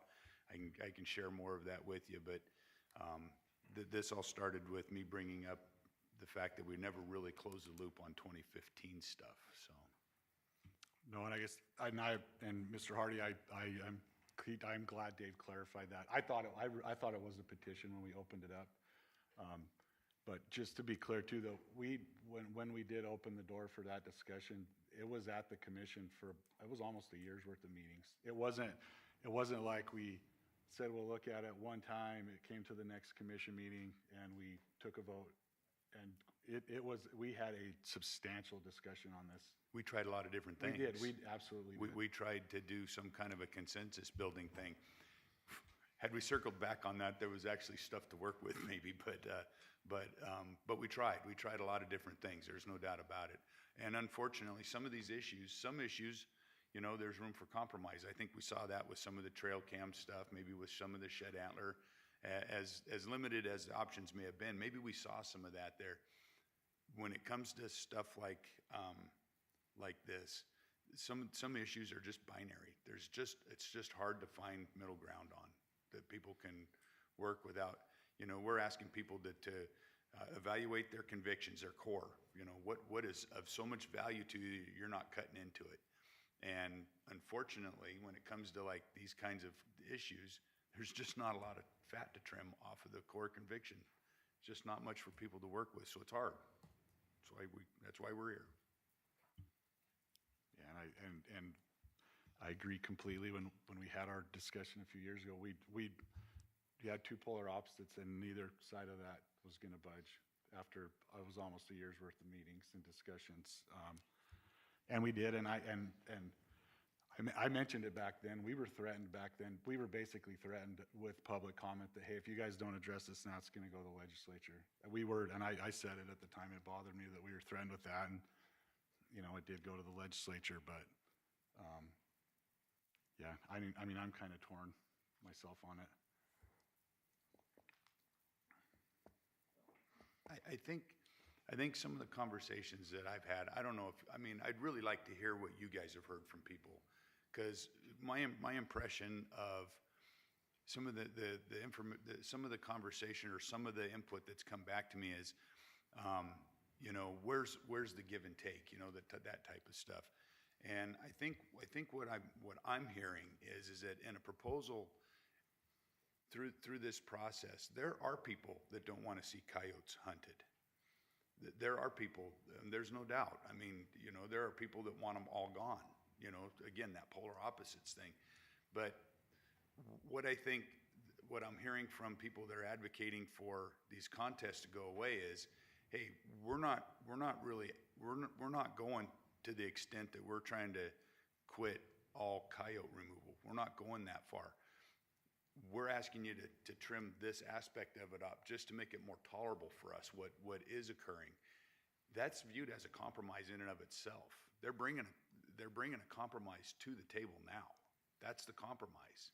So it still may not cross over to where there's middle ground, but there's a compromise going on to just get closer to that to begin with. I think is that's how I interpret some of the intent and some of the conversations that I have had from people. That's really kind of what's going on. Is, hey, we're not going to go down this battle of fighting over whether we're killing coyotes or not. That's not what we're doing. We're trying to leave that off to the side. People can still, You know, if you're not doing things through a contest, you know, there's the economy, there's patronizing bars and restaurants, there's charitable donations that are associated with these things. What I'm hearing is that if we structure this regulation properly, none of those things are impacted. People can go do whatever they want with coyotes still, just outside of the context of an organized event where there's inducements, rewards, inducements, whatever, recognitions. But if you want to support a local bar, go have a drink at a local bar. If you want to support a restaurant in Elko from, you know, Ely, drive to Elko and go to dinner in Elko. Nothing precludes you from doing that. If you want money going to a donation to a charitable organization, make that contribution. None of those opportunities come to an end. And I think that those opportunities exist in trying to structure a regulation. There can be clarifying language in a regulation. There was a conversation about, do we even have the authority to do this? Well, some laws are actually prohibitive and some are actually permissive. Some clarify that things are permitted, some clarify that things are not. That's what laws are. And so I think that opportunity is still out there. Things are changing. They change frequently and often, especially in states like Nevada, where we do have this huge urban-rural divide, urban-rural divide. But those dynamics change, and you know, if we don't consider and consistently evaluate and monitor those changing social norms, we're gonna have a tough time, I believe, in general. I just do. Thank you. Commissioner Walter. First of all, thank you everybody for the comments and the presentation. It was nicely done. As a father, looking at 3 children that are interested in hunting and conservation, and having sat on this board, I understand I wasn't here in 2012 or 21, excuse me. I've had a lot of conversations, or attempted to have a lot of conversations with the sportsman community in regards to this particular issue, and I'm not opposed to having that conversation again. I'm not opposed to having that conversation here. I recognize it may take a lot of work. I think one of the things for me that's been the most frustrating in this is when I open the door to the outreach, to the conversation in regards to this, I hear from a limited few that tend to voice their opinions on most of our matters. What I want to hear, or what I want to see, and I don't know what the result of that conversation is, but I do want to hear from a larger sportsman's community having an in-depth conversation about their perception of our image, and I want to know where they come out on it. And I'm certainly happy to have the conversation and listen to both sides and see where we go.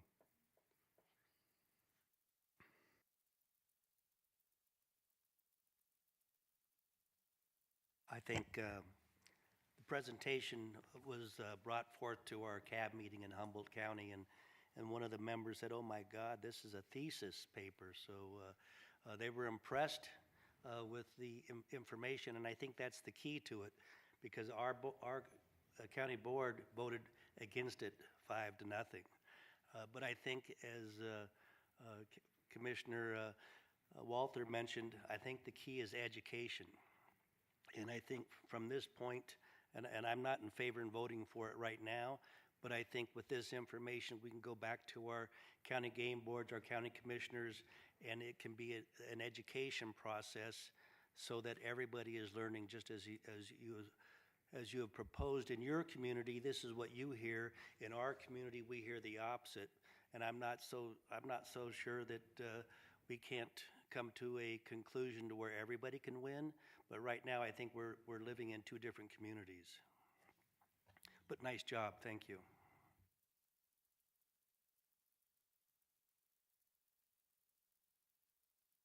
Commissioner Barnes.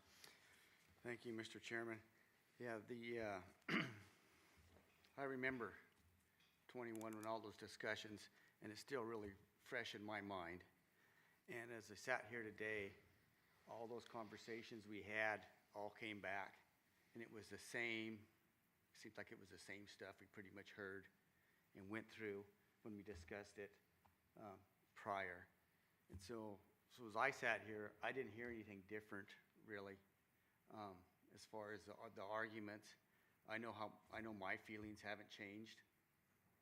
I mean, I still feel good with what we did before, and so at this point, I'm not ready to go on again. I know because I thought we really vetted that out, and I even remember we went 2 meetings longer discussing this than we really had originally planned, and there was a lot of stuff on this commission that we needed to get discussed, but we felt this was important, so we took the time and we discussed it. So, like I say, in my mind, and the way I feel, I thought we vetted this out really not too many years ago. And so I think for the time being, I'm ready just to go ahead and move on. I guess that's all I have to say. That's where I am.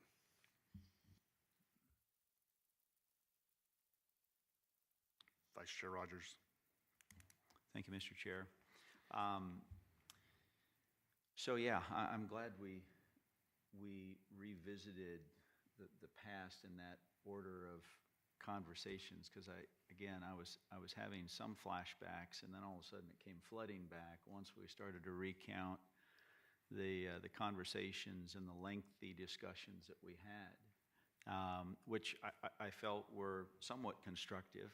I felt that in the past when we had these conversations, kind of to Chair Caviglia's point, that we had these two polar opposite sides. Everybody ran to their corners and dug in, and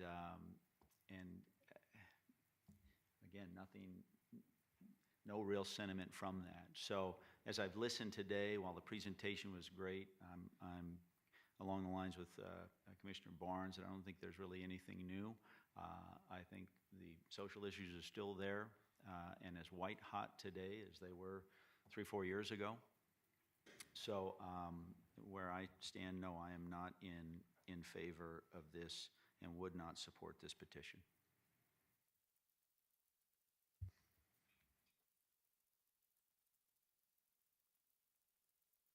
Commissioner Keel. Yeah, thank you, Chairman. Yeah, and I tend to agree. I thought the same thing. I mean, even though things have changed, the arguments today really haven't. Everybody is, to your point, I think, dug in on this. I don't hear any new information coming out of it. I still really struggle with, that we're taking illegal activity and punishing people that congregate,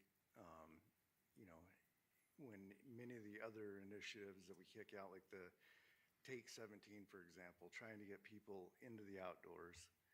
That's one of the things we've been trying to promote up here for a long time, get people outdoors, enjoy wildlife. So I struggle with that. And I won't be supporting it, the petition today as well either.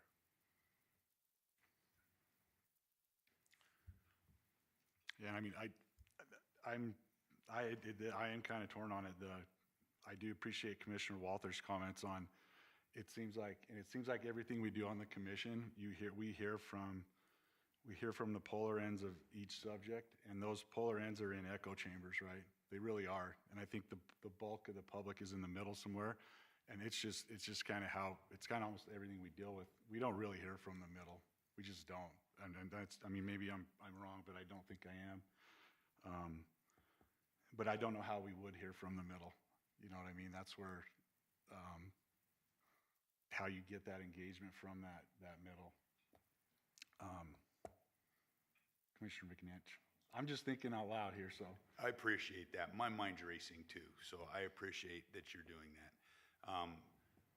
we have heard from, there may not be a big middle. What we're hearing is, this is really hard to articulate. You know, look, I've said it a million times. I appreciate you guys, every one of you, every single one of you. I appreciate and respect highly. The public is basically saying, hey, the cards are stacked against us. So to come in and to say it's difficult to know that nothing's changed. Things are changing. They're changing substantially. There's social science work being done, and I know that is a concept that nobody is really interested in embracing, but it's out there, and it's saying you're heading towards a really bumpy road. I mean, we've seen it in Colorado. This is directly from commissioners. You don't have to take my word for it. I know half of the people that were quoted. I knew all the people that were quoted in these things. Talk to Arizona. They handled things a certain way, and things have worked out okay for them. Washington, Colorado, New Mexico chose to deal with things another way, and things did not work out for them. And I'm worried that we're heading there, and we're just not quite seeing it happen. We're not recognizing that it's happening. It doesn't have to be like that. So I guess I'm really interested. I don't mean to call Commissioner Young out. I'm interested to hear where he's at. But you know, there are ways we could move forward with this to have conversation. In all fairness to the petitioners, if it's not going to pass, I would suggest that they pull it. That they pull it right now. We don't even have to take action on it. And the reason I say that is I know that the folks that are against these bans would say, no, let this vote go through so that we can deny it, and that's 5 years of time that they theoretically don't have to hear it, because all this commission would have to do is say, nothing's changed. And then you can buy 5 years without it coming in front of this commission again. I think that's disingenuous. I think that's not the way to handle this. So my suggestion is going to be that as a chairman, you have the ability not to bring it back to this commission as an agenda item necessarily, but we've handled trapping and bear issues. And remember, I've come out on the back end of those things on the wrong side twice, okay? But there is an opportunity to take this through a committee, set up a committee, and maybe set it up 2 and 2, you know, and maybe make it just informational, where you're just out gathering that information. And if it takes time, it doesn't bog this commission down directly, immediately. There's an opportunity to go around. I've said it before. I've offered to go out into the hinterlands and go out and do town halls. I've offered it, I think, pretty much to everybody here at one point or another. I've offered to go out with every commissioner and say, hey, I'll do a town hall in your neighborhood. I'll go out there. I've been out there before. I'll take my beating if that's what's happening. It's all good. But I will go out there and I will do workshops. I will go do town halls. I'll do whatever's necessary to have open, honest conversations. And maybe by doing that without the threat of a vote one way or the other on the table, maybe we get those conversations. Maybe if it's just a conversation and see where it falls. I don't know. That's what's thrown in my head. I didn't mean to cut you off and cut Commissioner Young short, but Commissioner Young. Thank you, Chairman, and thank you, Senator Hardy and Ms. Goff. Great presentation. I see a lot of these in my day job, and that was a really good presentation by you guys. I was not around. I'm very familiar with the legislative bill and the process and the multiple times it's been in the legislative building. I'm not as familiar with the 2021 commission, what went through. And Commissioner McNitch, I don't want to put you on the spot. Where were the two parties at? Can you give me a little background as to kind of, I know where the two parties are at generally, but was there discussion on a county by county basis? What kind of discussions happened? Again, I apologize. When you say parties, what do you mean? What are you? The pro and the against. Okay. The two sides. So I've talked about this before, and I'll share it again. I've got all this in my bag. I can tell you who called me. I can just grossly anecdotally, when we were having conversations about what to do with this stuff, I got calls from, it was somewhere in the neighborhood of 20, 22, nothing statistically significant, sportsmen directly. And I asked a lot of sportsmen, I talked to those folks, and most of them around 20 minutes each, 20, 25 minutes. And except for two, every one of them just simply wanted to know, if your proposal goes through, can I still shoot coyotes 24/7, 365, anywhere I want, anyhow I want, et cetera, et cetera. And it's like, well, within your lawful limits, you can't go into somebody's backyard and shoot a coyote. The answer would be yes, you can still do those things. It just takes away the contest and stuff. Except for two who thanked me for taking the time to talk to them and thanked me for explaining really what that proposal was all about. Those two said, hey, really appreciate the time, disagree with you, hope you lose. Okay, very respectful conversations, everything was cool. The other 20 all said, yeah, I don't really have a problem. I don't do those things. They're not that important to me. I don't care if they exist or not. Okay, so I know for a fact that there are at least 20 sportsmen out there that really don't feel strongly about these things. Having said that, we've heard in here over many, many times, many, many meetings where we've had a lot of folks come in here, both pro and con, and they are definitely. We're hearing from the folks further out on the branches. That is the truth. I think that there's a big group in the middle. I don't know if they come together far enough to find consensus on anything, but I think that there's a lot of people in the middle that are kind of like, yeah, I'd like to see them go. I understand the slippery slope. I want to talk about that a little more. There's a lot of that going on. I don't know. Does that help or answer your question? Yeah, yes, kind of. And Senator Hardy, I apologize. Have you had any recent conversation with the other groups, the NGO groups, sportsmen? My question kind of is, where the conversation ended on the commission level as to, I'm assuming or hoping when it did come, there was kind of a dialogue of some kind of a regulatory, one side doesn't win all, the other side.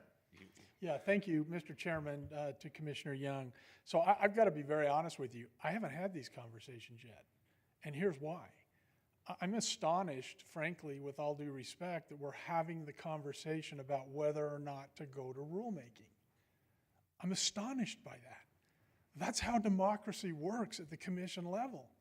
In fact, I'll go as far as to say this, I'll defer to your counsel, but in 2003 or 2005, I introduced the legislation that allowed the public to bring forward the petition. I'm not sure you can statutorily deny going to rulemaking. And that could have changed in the time since we passed that bill in 2003 or 2005, but I'm not sure you can even do that. So, Commissioner Young, haven't had these conversations because I assumed that would all occur during rulemaking. That is how democracy works at the commission level. For you guys to say, we're not going to the rulemaking process so you can make your case is frankly not only repugnant, but unprecedented. The legislature doesn't say, as a chairman of government affairs, I never said I'm not going to hear your bill.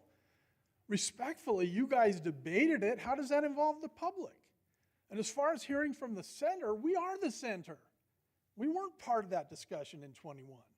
So because I missed 21, you're telling me, good luck, hit the road. We're not going to listen to you again. So, Chairman, or Mr. Young, I haven't had those conversations because those were premature.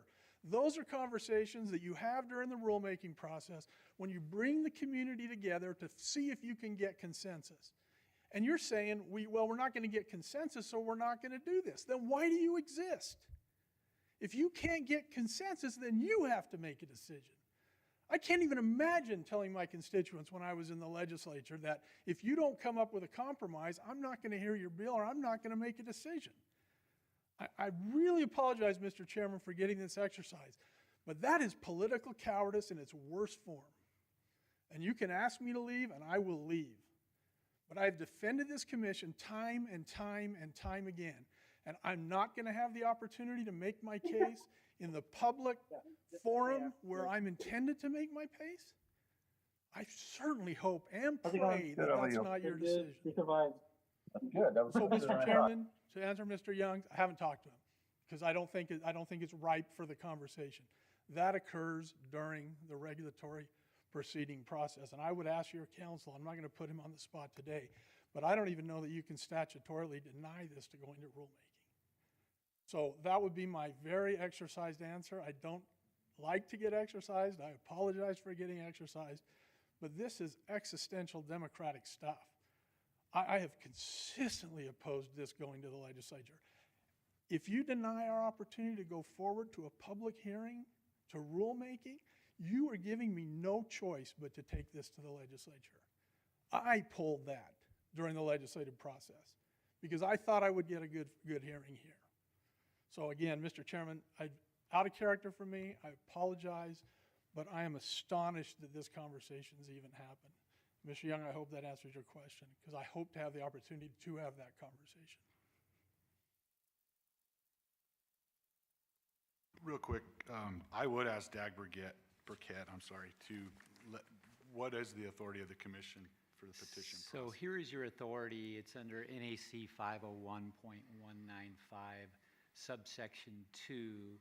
Upon receipt of a petition requesting adoption, filing, amendment, or repeal of a permanent regulation pursuant to subsection 1, Commission will refer the petition to the Department to obtain from the Department a recommendation whether to deny the petition or initiate regulation-making procedures. So there's that process where you go to the Department.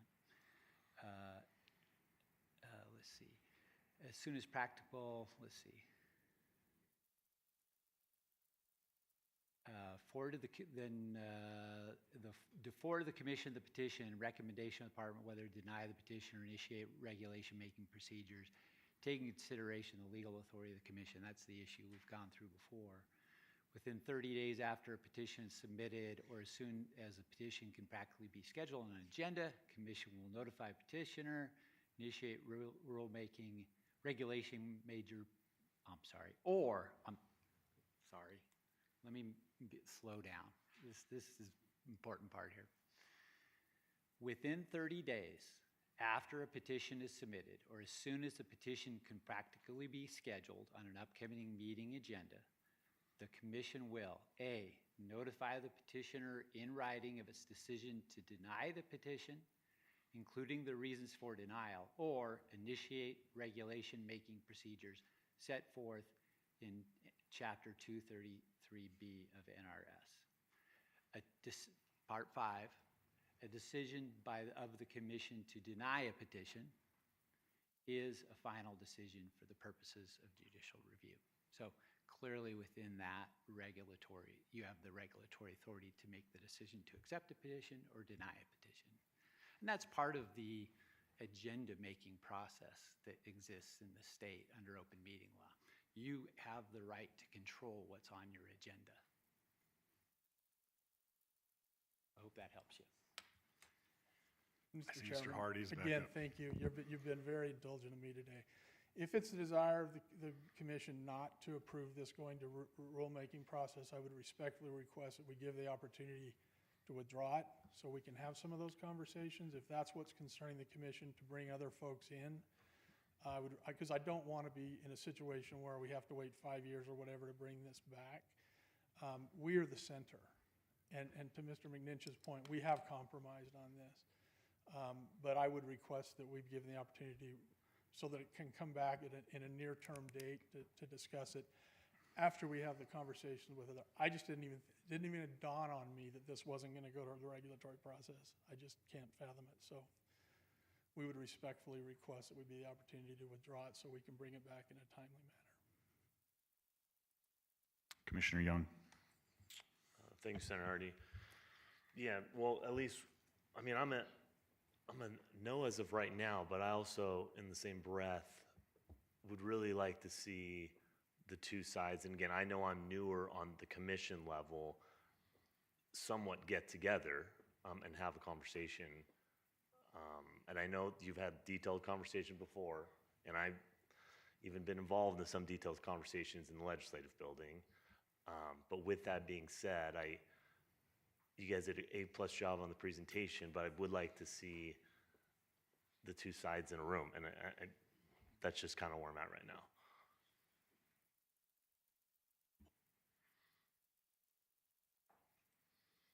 Commissioner McNitch. Yeah, so Commissioner Young, I just wanted to follow up a little more. You were asking did we hear from the folks in the middle a little bit more? Would we hear from, it's right here, these America's Wildlife Value Surveys. I mean, there's been a ton of them done. And, you know, this tells you, this takes the noise out of, you know, the extremes. It takes the noise out of whether you're mutualist or traditionalist, pluralist, it doesn't matter. This tells you what's happening. This is the temperature out in society right here in Nevada, and there's other ones for all the West. These are statistically valid. These are done by professionals, by people of Colorado State. These are the people that in my opinion, because the way they do things, it's very standardized. There's rules, there's methods, there's processes. These are what they are. It is what it is. These give a reflection of people's attitudes towards wildlife and values towards wildlife. Statistically, these are them.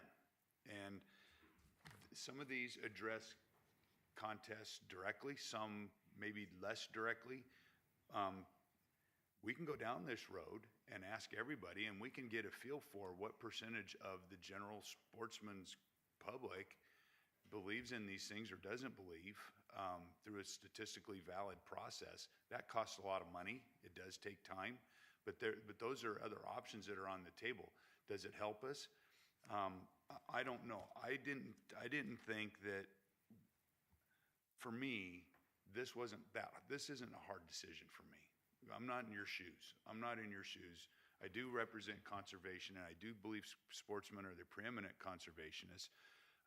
This is all about relevancy. I find myself in this really weird place. I feel like I'm fighting for sportsmen to maintain relevancy and the position that they hold in society. And that's not even in a weird way. I just feel that that's what I just feel that because this is what I nerd out on.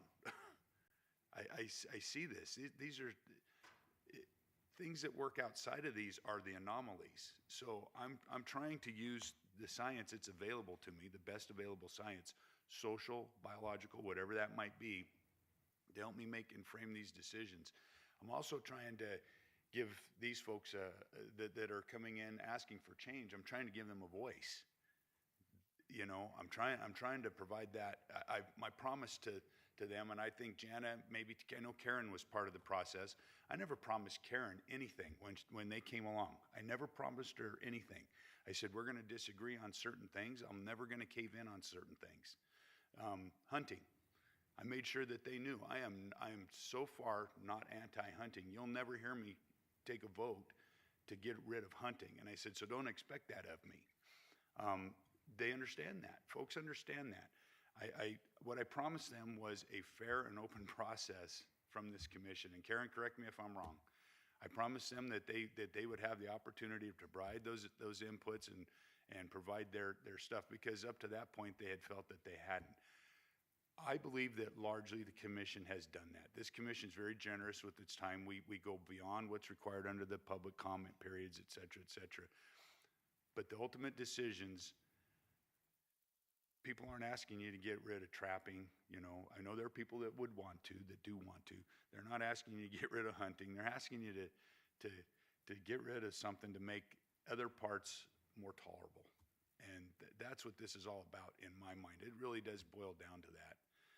Cutting the fat off your convictions. We were told to do that through the sage-grouse conservation planning effort, if you remember all that. You know, we had an internationally renowned mediator, and her point was, you've got this nice core part of you right here, and there's a big layer of fat around it. And she kept saying, I want you to trim the fat. I don't want you to cut into your core. I want you to trim the fat. So if these contests, organized contests that have awards and prizes is a core conviction for me, then I'll have to just respectfully say, okay, I get it. I'm not asking you to cut into that. But if it's part of the fat around that core piece, can we cut into it a little bit? I don't know.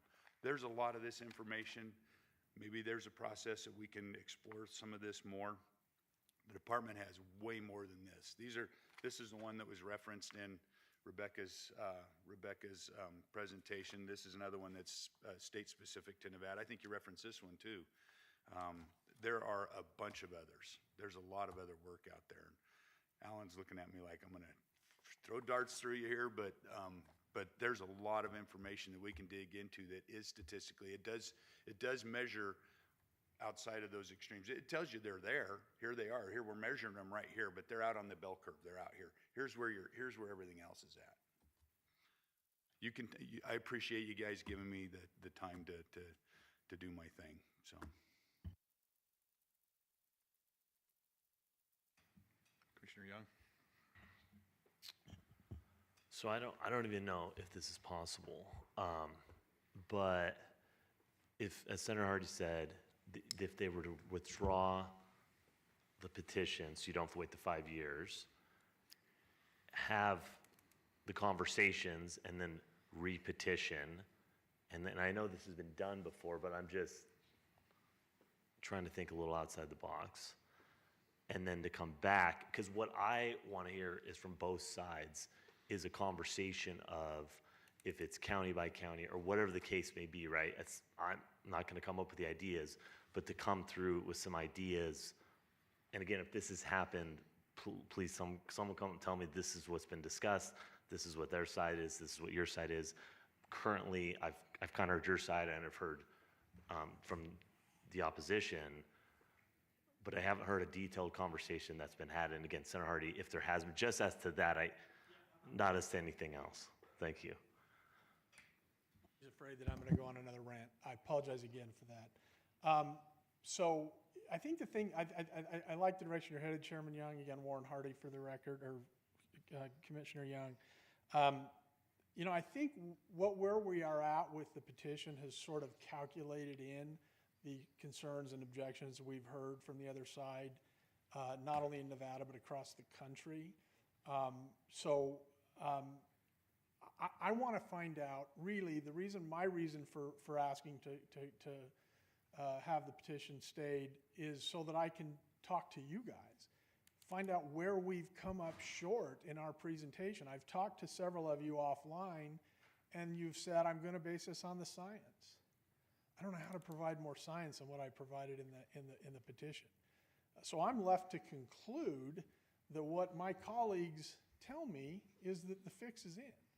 And so I'm not going to represent to you that I can make any difference. The petition before you is what it is. So I mean, I'm willing to accept if you just say, we're not going to accept this ever, regardless of what the public input is, because I want to remind you, I think we outweigh the opposition. You're sort of giving equal weight to less than 1% of the hunting community versus 75% of the state that cares about this issue on the other side. You're asking us to compromise with less than 1% of the hunting community. You know, Commissioner Young, as well as I do, because you've been in politics a long time, there's fringes on both sides. And they're never going to compromise, and they're never going to compromise. What we've attempted to do in this ordinance, or in this regulation, is bring it to the center to the extent we can. To make it so those that are really concerned, and it's interesting because I talk to hunters all the time. As far as I know, nobody participates in these hunts because nobody will admit to it. But what you're asking for is 75% of the community to compromise with 0.5% of the state on an equal balance, and that's a decision for you as commissioners to make. But if you're really going to represent all of the community, I think you have to balance that in. So I don't want to represent to you that I can get 0.5% of Nevada citizens who love these contests to come to the table on anything other than what we've proposed, because we have done our best to put that compromise, to bake that compromise into the petition that they have before you. So what I really want by tabling the petition is to have an opportunity to talk to you gentlemen and ladies about where we fell short in meeting our burden, that this is not good for the state of Nevada. I stand ready and willing to listen to any argument, any scientific argument that says these things are good for Nevada, good for our reputation, good for our ecology, good for our economy, good for anything. I'm ready. I don't know how. The standard I was given by some of you was to show me the science. I want to see the science. I want to make a decision based on the science. And so I bring you the science, and here we are. So I don't want to represent Mr. Young that I can bring us any further to the center than I am. But I want to know where we fell short in the petition. And if your standard is that we're just going to have killing contests in Nevada, I'll fold my tent and go home. If that's just the decision we're going to make, please let me know. I got other things to do.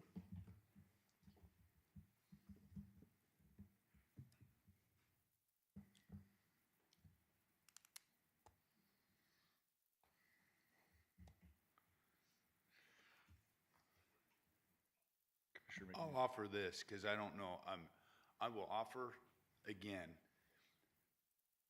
that the petitioners pull their petition. I will go anywhere and everywhere to have conversations in local communities, it's big cities, I don't care. And I'll do my best to make myself available at any time to do that with any of you or with anybody else to sit down and garner input. I think that in order to do that, it has to be additional people up here, so you're not just taking my word for it. It's gonna involve the department. They're gonna have to be involved to help facilitate that. And if nobody else is willing to do that, then I'm willing to go do it by myself. I can ask the department for help to tape record whatever conversations are out there and bring it back. I'm willing to do that. I'm worried for sportsmen. We have our next agenda item. My first question for this next agenda item is, what has prompted this? A review of the Wildlife Commission? What prompted this? I think it's what's going on today personally. That's where we're at. This is what I've been worried about. It's coming. This is what I've been worried about, is what prompted, who asked for this, what prompted it, what are they looking for? I don't know, maybe they're trying to run Dave out of here, which is fine. Maybe that's what's happening. Maybe maybe they're trying to run us all out of here. I don't know. To what end? So I'm offering to do that whenever, whatever. So. And Mr. Chairman, I'll make the same offer. I'm happy to go to any of your districts, to any of your areas, have a conversation with them about why we think this is important. I'm happy to do that. I guess the question today then, I guess it'd be a question for you, Mr. Hardy. Do you, as the petitioner, want to pull the petition then, or do you want us to take a vote? I guess. That's a great question, Mr. Chairman. I want you to vote to go to rulemaking. But if that's not where we are, then I would request that we pull it so we have an opportunity to meet with you and see where we fell short. I just am really having a hard time getting my arms around why rulemaking is not a good alternative. You're not committing yourself to anything except to listen to the result of what the community comes together and talks about. I'll be the first to admit that you're likely going to have something similar to the same petition that you have in front of you now, 6 months from now when we finish rulemaking. I don't think it's going to change much, to Mr. Young's point. But what you will have is the ability to say, we listened to everybody. We took this to rulemaking. What is the fear of going to rulemaking? You still have the final say. And if I have to stand in front of you 6 months from now and say, I couldn't get the votes or convince you guys to do it, then I lost. But you know what? I lost fair and square. So my request is, send this to rulemaking, or tell me why you fear that. Tell me why you don't want to do that. And if you can't do that, then I would respectfully ask that you withdraw the petition. Thank you. Commissioner Keel. Yeah, thanks, Chairman. I guess maybe just to clarify, Senator Hardy, so I think where it fell short for me, and you'll have an answer to this, is the unwillingness to change the full outright ban. So what would be the benefit taking this language into rulemaking if your party's position is not to vary from what's in this document today. Thank you, Mr. Chairman, to Commissioner Keel. The reason to go is because then nobody can say you didn't listen to me. And we're not looking for a ban of any way, and we take my word, I couldn't represent Humane Society of the United States if they took a position on hunting. They don't. They know my position, but they don't take a position on it. So if we're, at the end of this commission's gonna make a decision on whether to ban killing contests. And nothing else, right? So the only thing I can tell you is, right now, today, I'm gonna leave here with a bad taste in my mouth, because I really didn't get an opportunity to make my case in a forum that matters, because you wouldn't let it go forward. If it goes to rulemaking and I lose, then I lost fair and square. And I'll shake every one of your hands, and I'll thank you for your time, and I'll get on with my life. But that's the only reason I can give you, Commissioner, is this is the start of the democratic process. I told my client, I said, it's going to go to rulemaking. There's no way it can't go to rulemaking. That's how this works. And I've done this for 33 years. I've never had a regulation I couldn't get to rulemaking. Ever. Not one time. I've lost some of them. I've killed some of them.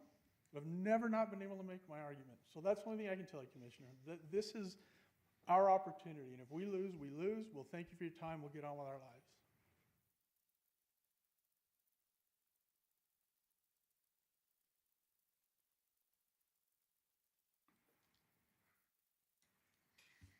Commissioner Walter.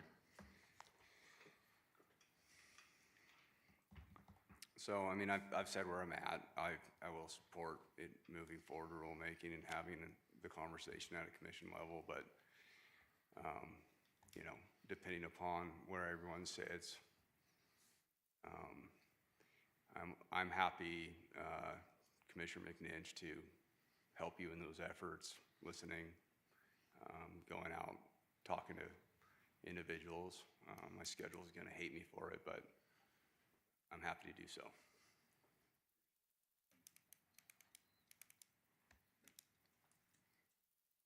And again, I apologize. I would just say, Mr. Chairman, that's the process we're talking about. And we're volunteering to go out and have that conversation with the community.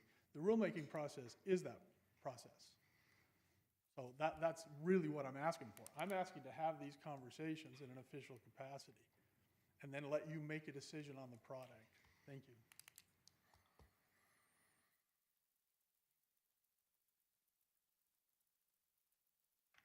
I guess Mr. Hardy, nobody wants to move up here, so I'm just going to ask you. You guys got to tell us what you want us to do. If you want us to take a vote, or if you want to table it for this minute.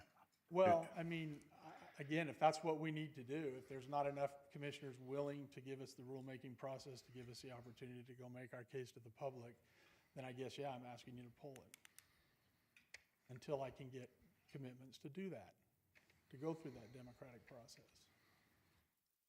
I don't understand the hesitancy. I don't understand the fear. What am I missing? My count is potential 4-4, whether we make a motion to deny or make a motion to approve. I can see this thing landing on a 4-4. The hazard, what I'm afraid of, I'm just being brutally honest. Let's cut through the crap here. If I make a motion to approve or to deny, if I made a motion to approve and it went down 5-3, then I think that it leaves you guys in a very, very vulnerable place. We'll just withdraw. And we're happy to withdraw. Thank you. that would be horrible. I'd resign over it. Okay. So at this time, the petitioners have let us know that they're going to withdraw it for the moment.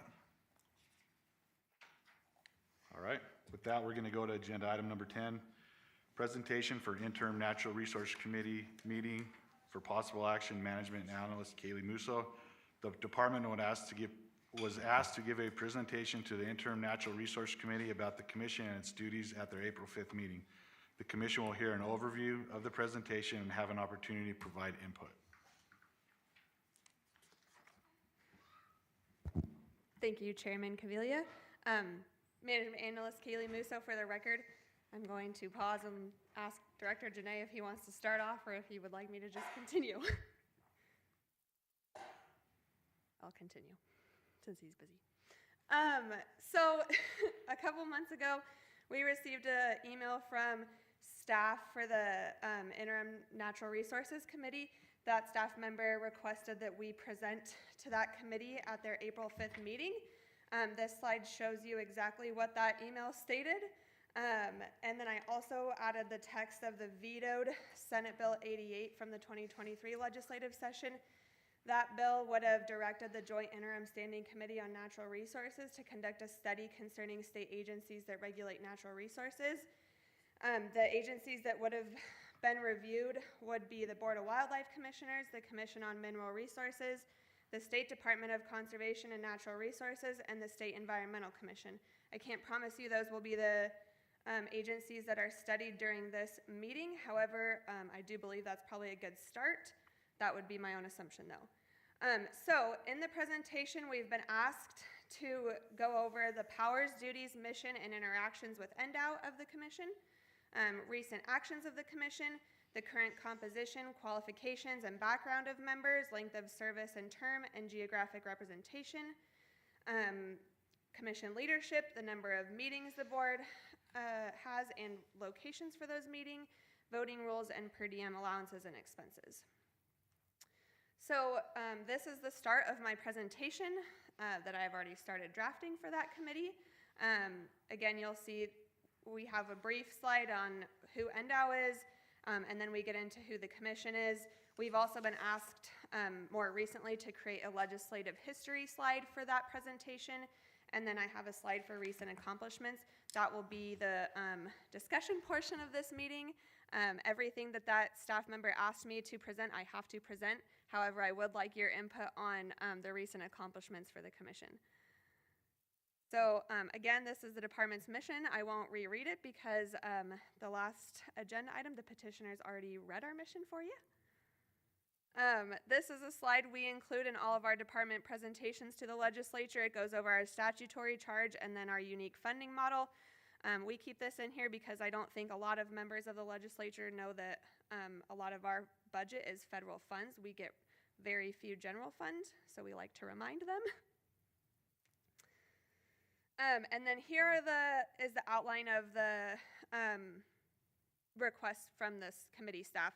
I plan to have these on multiple pages because I actually plan to provide the text in the NRS I cited for you guys. I just didn't want to have to go through all of that because it's just, you could look at NRS and see it right now. So this is the public process. We also include this slide in every presentation for the legislature. It just shows that NDOW, county advisory boards, and the public all provide input to the commission, and then you guys decide on policies and regulations, and the Department of Wildlife implements and enforces those. And then I have last the accomplishments and actions slide. Again, the point of this agenda item is really to make you aware, number one, and the public, that this is going to be occurring on April 5th. So we encourage anyone and everyone to watch those meetings. And then I would like to hear any feedback on what you would like to see on this accomplishment slide.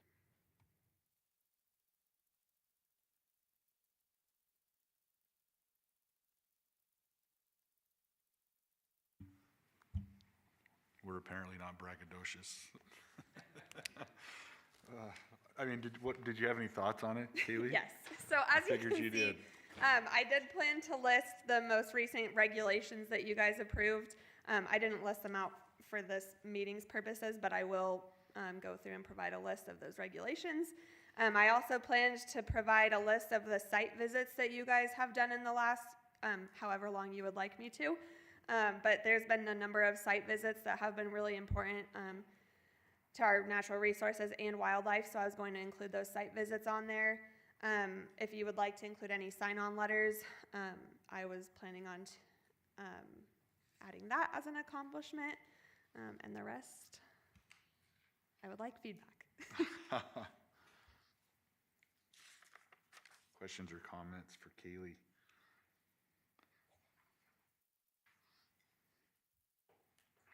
It's quiet. okay if I don't get feedback either. If you're satisfied with the accomplishments that I came up with myself, that's okay. I do have that planned. Yeah, so Director Alan Janae, we just wanted to put this in front of you so that you had the opportunity to provide feedback. I don't know that we need it absolutely right now, understanding that the last agenda item just taxed all of us to a very high degree. Is, you know, throughout this meeting, if you have thoughts or comments on what you'd like to see included, you know, get a hold of Kaylee, or even after the fact, emails would be great. Just trying to make sure that we best represent you as best as possible. So, thank you.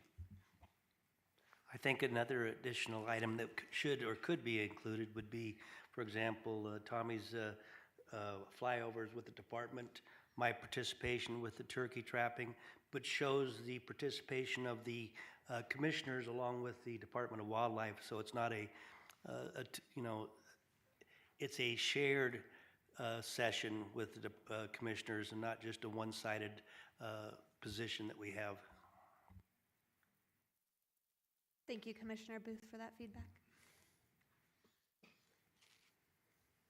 Commissioner Barnes. Yeah, I don't know how you'd state this, but I've always felt in my being associated with the commission and even the cabs is that we kind of bring the public input into the state wildlife. I mean, you have the department and you guys are doing what you're doing, but we bring some outside perspective, sportsman's perspective, associated industry perspective to a lot of what we do. And I think we're just part of the public process in managing the state's wildlife. And I've always thought that, as far as I was, that was what I thought was important, and that what I could contribute to this process.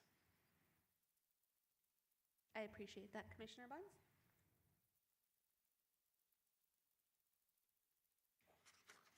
Initial thoughts for Kaylee? I'm not seeing any at the moment. This is an, let's see, is this an action item? It is an action item, so any cab comment in Las Vegas?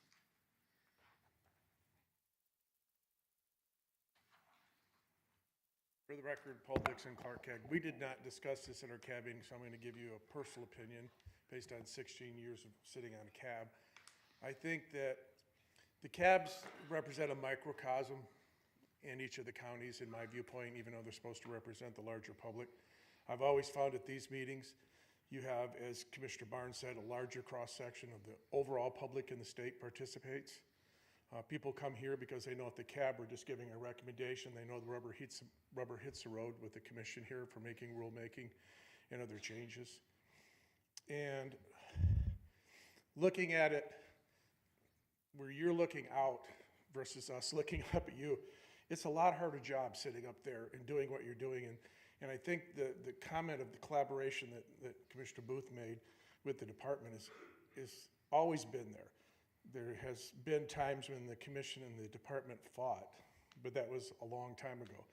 I think probably since I've been engaged in the county advisory board, the commission and the department have had a fairly good working relationship and have done well to work together. And I think they complement each other well. And so how you capture that, Kaylee, I don't know how you capture that piece, but it is that. And I also think you get just greater public input at the commission level meetings than I do at a county advisory board meeting, unless there's a very, very controversial topic like Tracy Truman and Bobcats a few years ago. I mean, I had 101 people at my cab meeting when that occurred. I've never had that many before or after. So unless there's something very definite and local that makes the news, I don't think the cabs get the participation you get at the commission. Thank you. Thank you, Mr. Dixon. Any additional cab comment in Las Vegas? Seeing none, any cab comment on Zoom?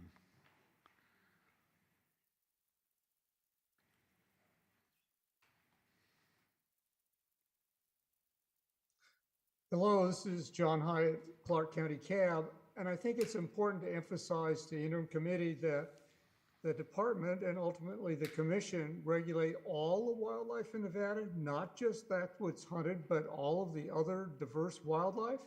And that means dealing with all of the issues associated with endangered and threatened species and with all of the issues. And it's huge. And there's no other agency that's really dealing with all of that complexity of life in Nevada. And I think it's important to let the interim commission know that this isn't just about hunting and fishing. It's about a lot more than that, and certainly emphasis about what the diversity part of the department and the commission do. Thank you. Thank you. Any additional cab comment on Zoom? No? All right, any public comment in Las Vegas? Seeing none, any public comment on Zoom? No? All right, with that, I'll bring it back to the commission. And I don't necessarily think we need to take action on anything. And Kaylee's got some direction, and if anybody else comes up with any more, we can get with her. All right, she's nodding her head. Number 11, public comment period. It says informational. Public comment will be limited to 3 minutes. No action can be taken by the commission at this time. Any item requiring commission action may be scheduled on a future commission agenda. Persons making comment are asked to begin by stating their name for the record. So any public comment in Las Vegas? Okay, seeing none. Any public comment on Zoom?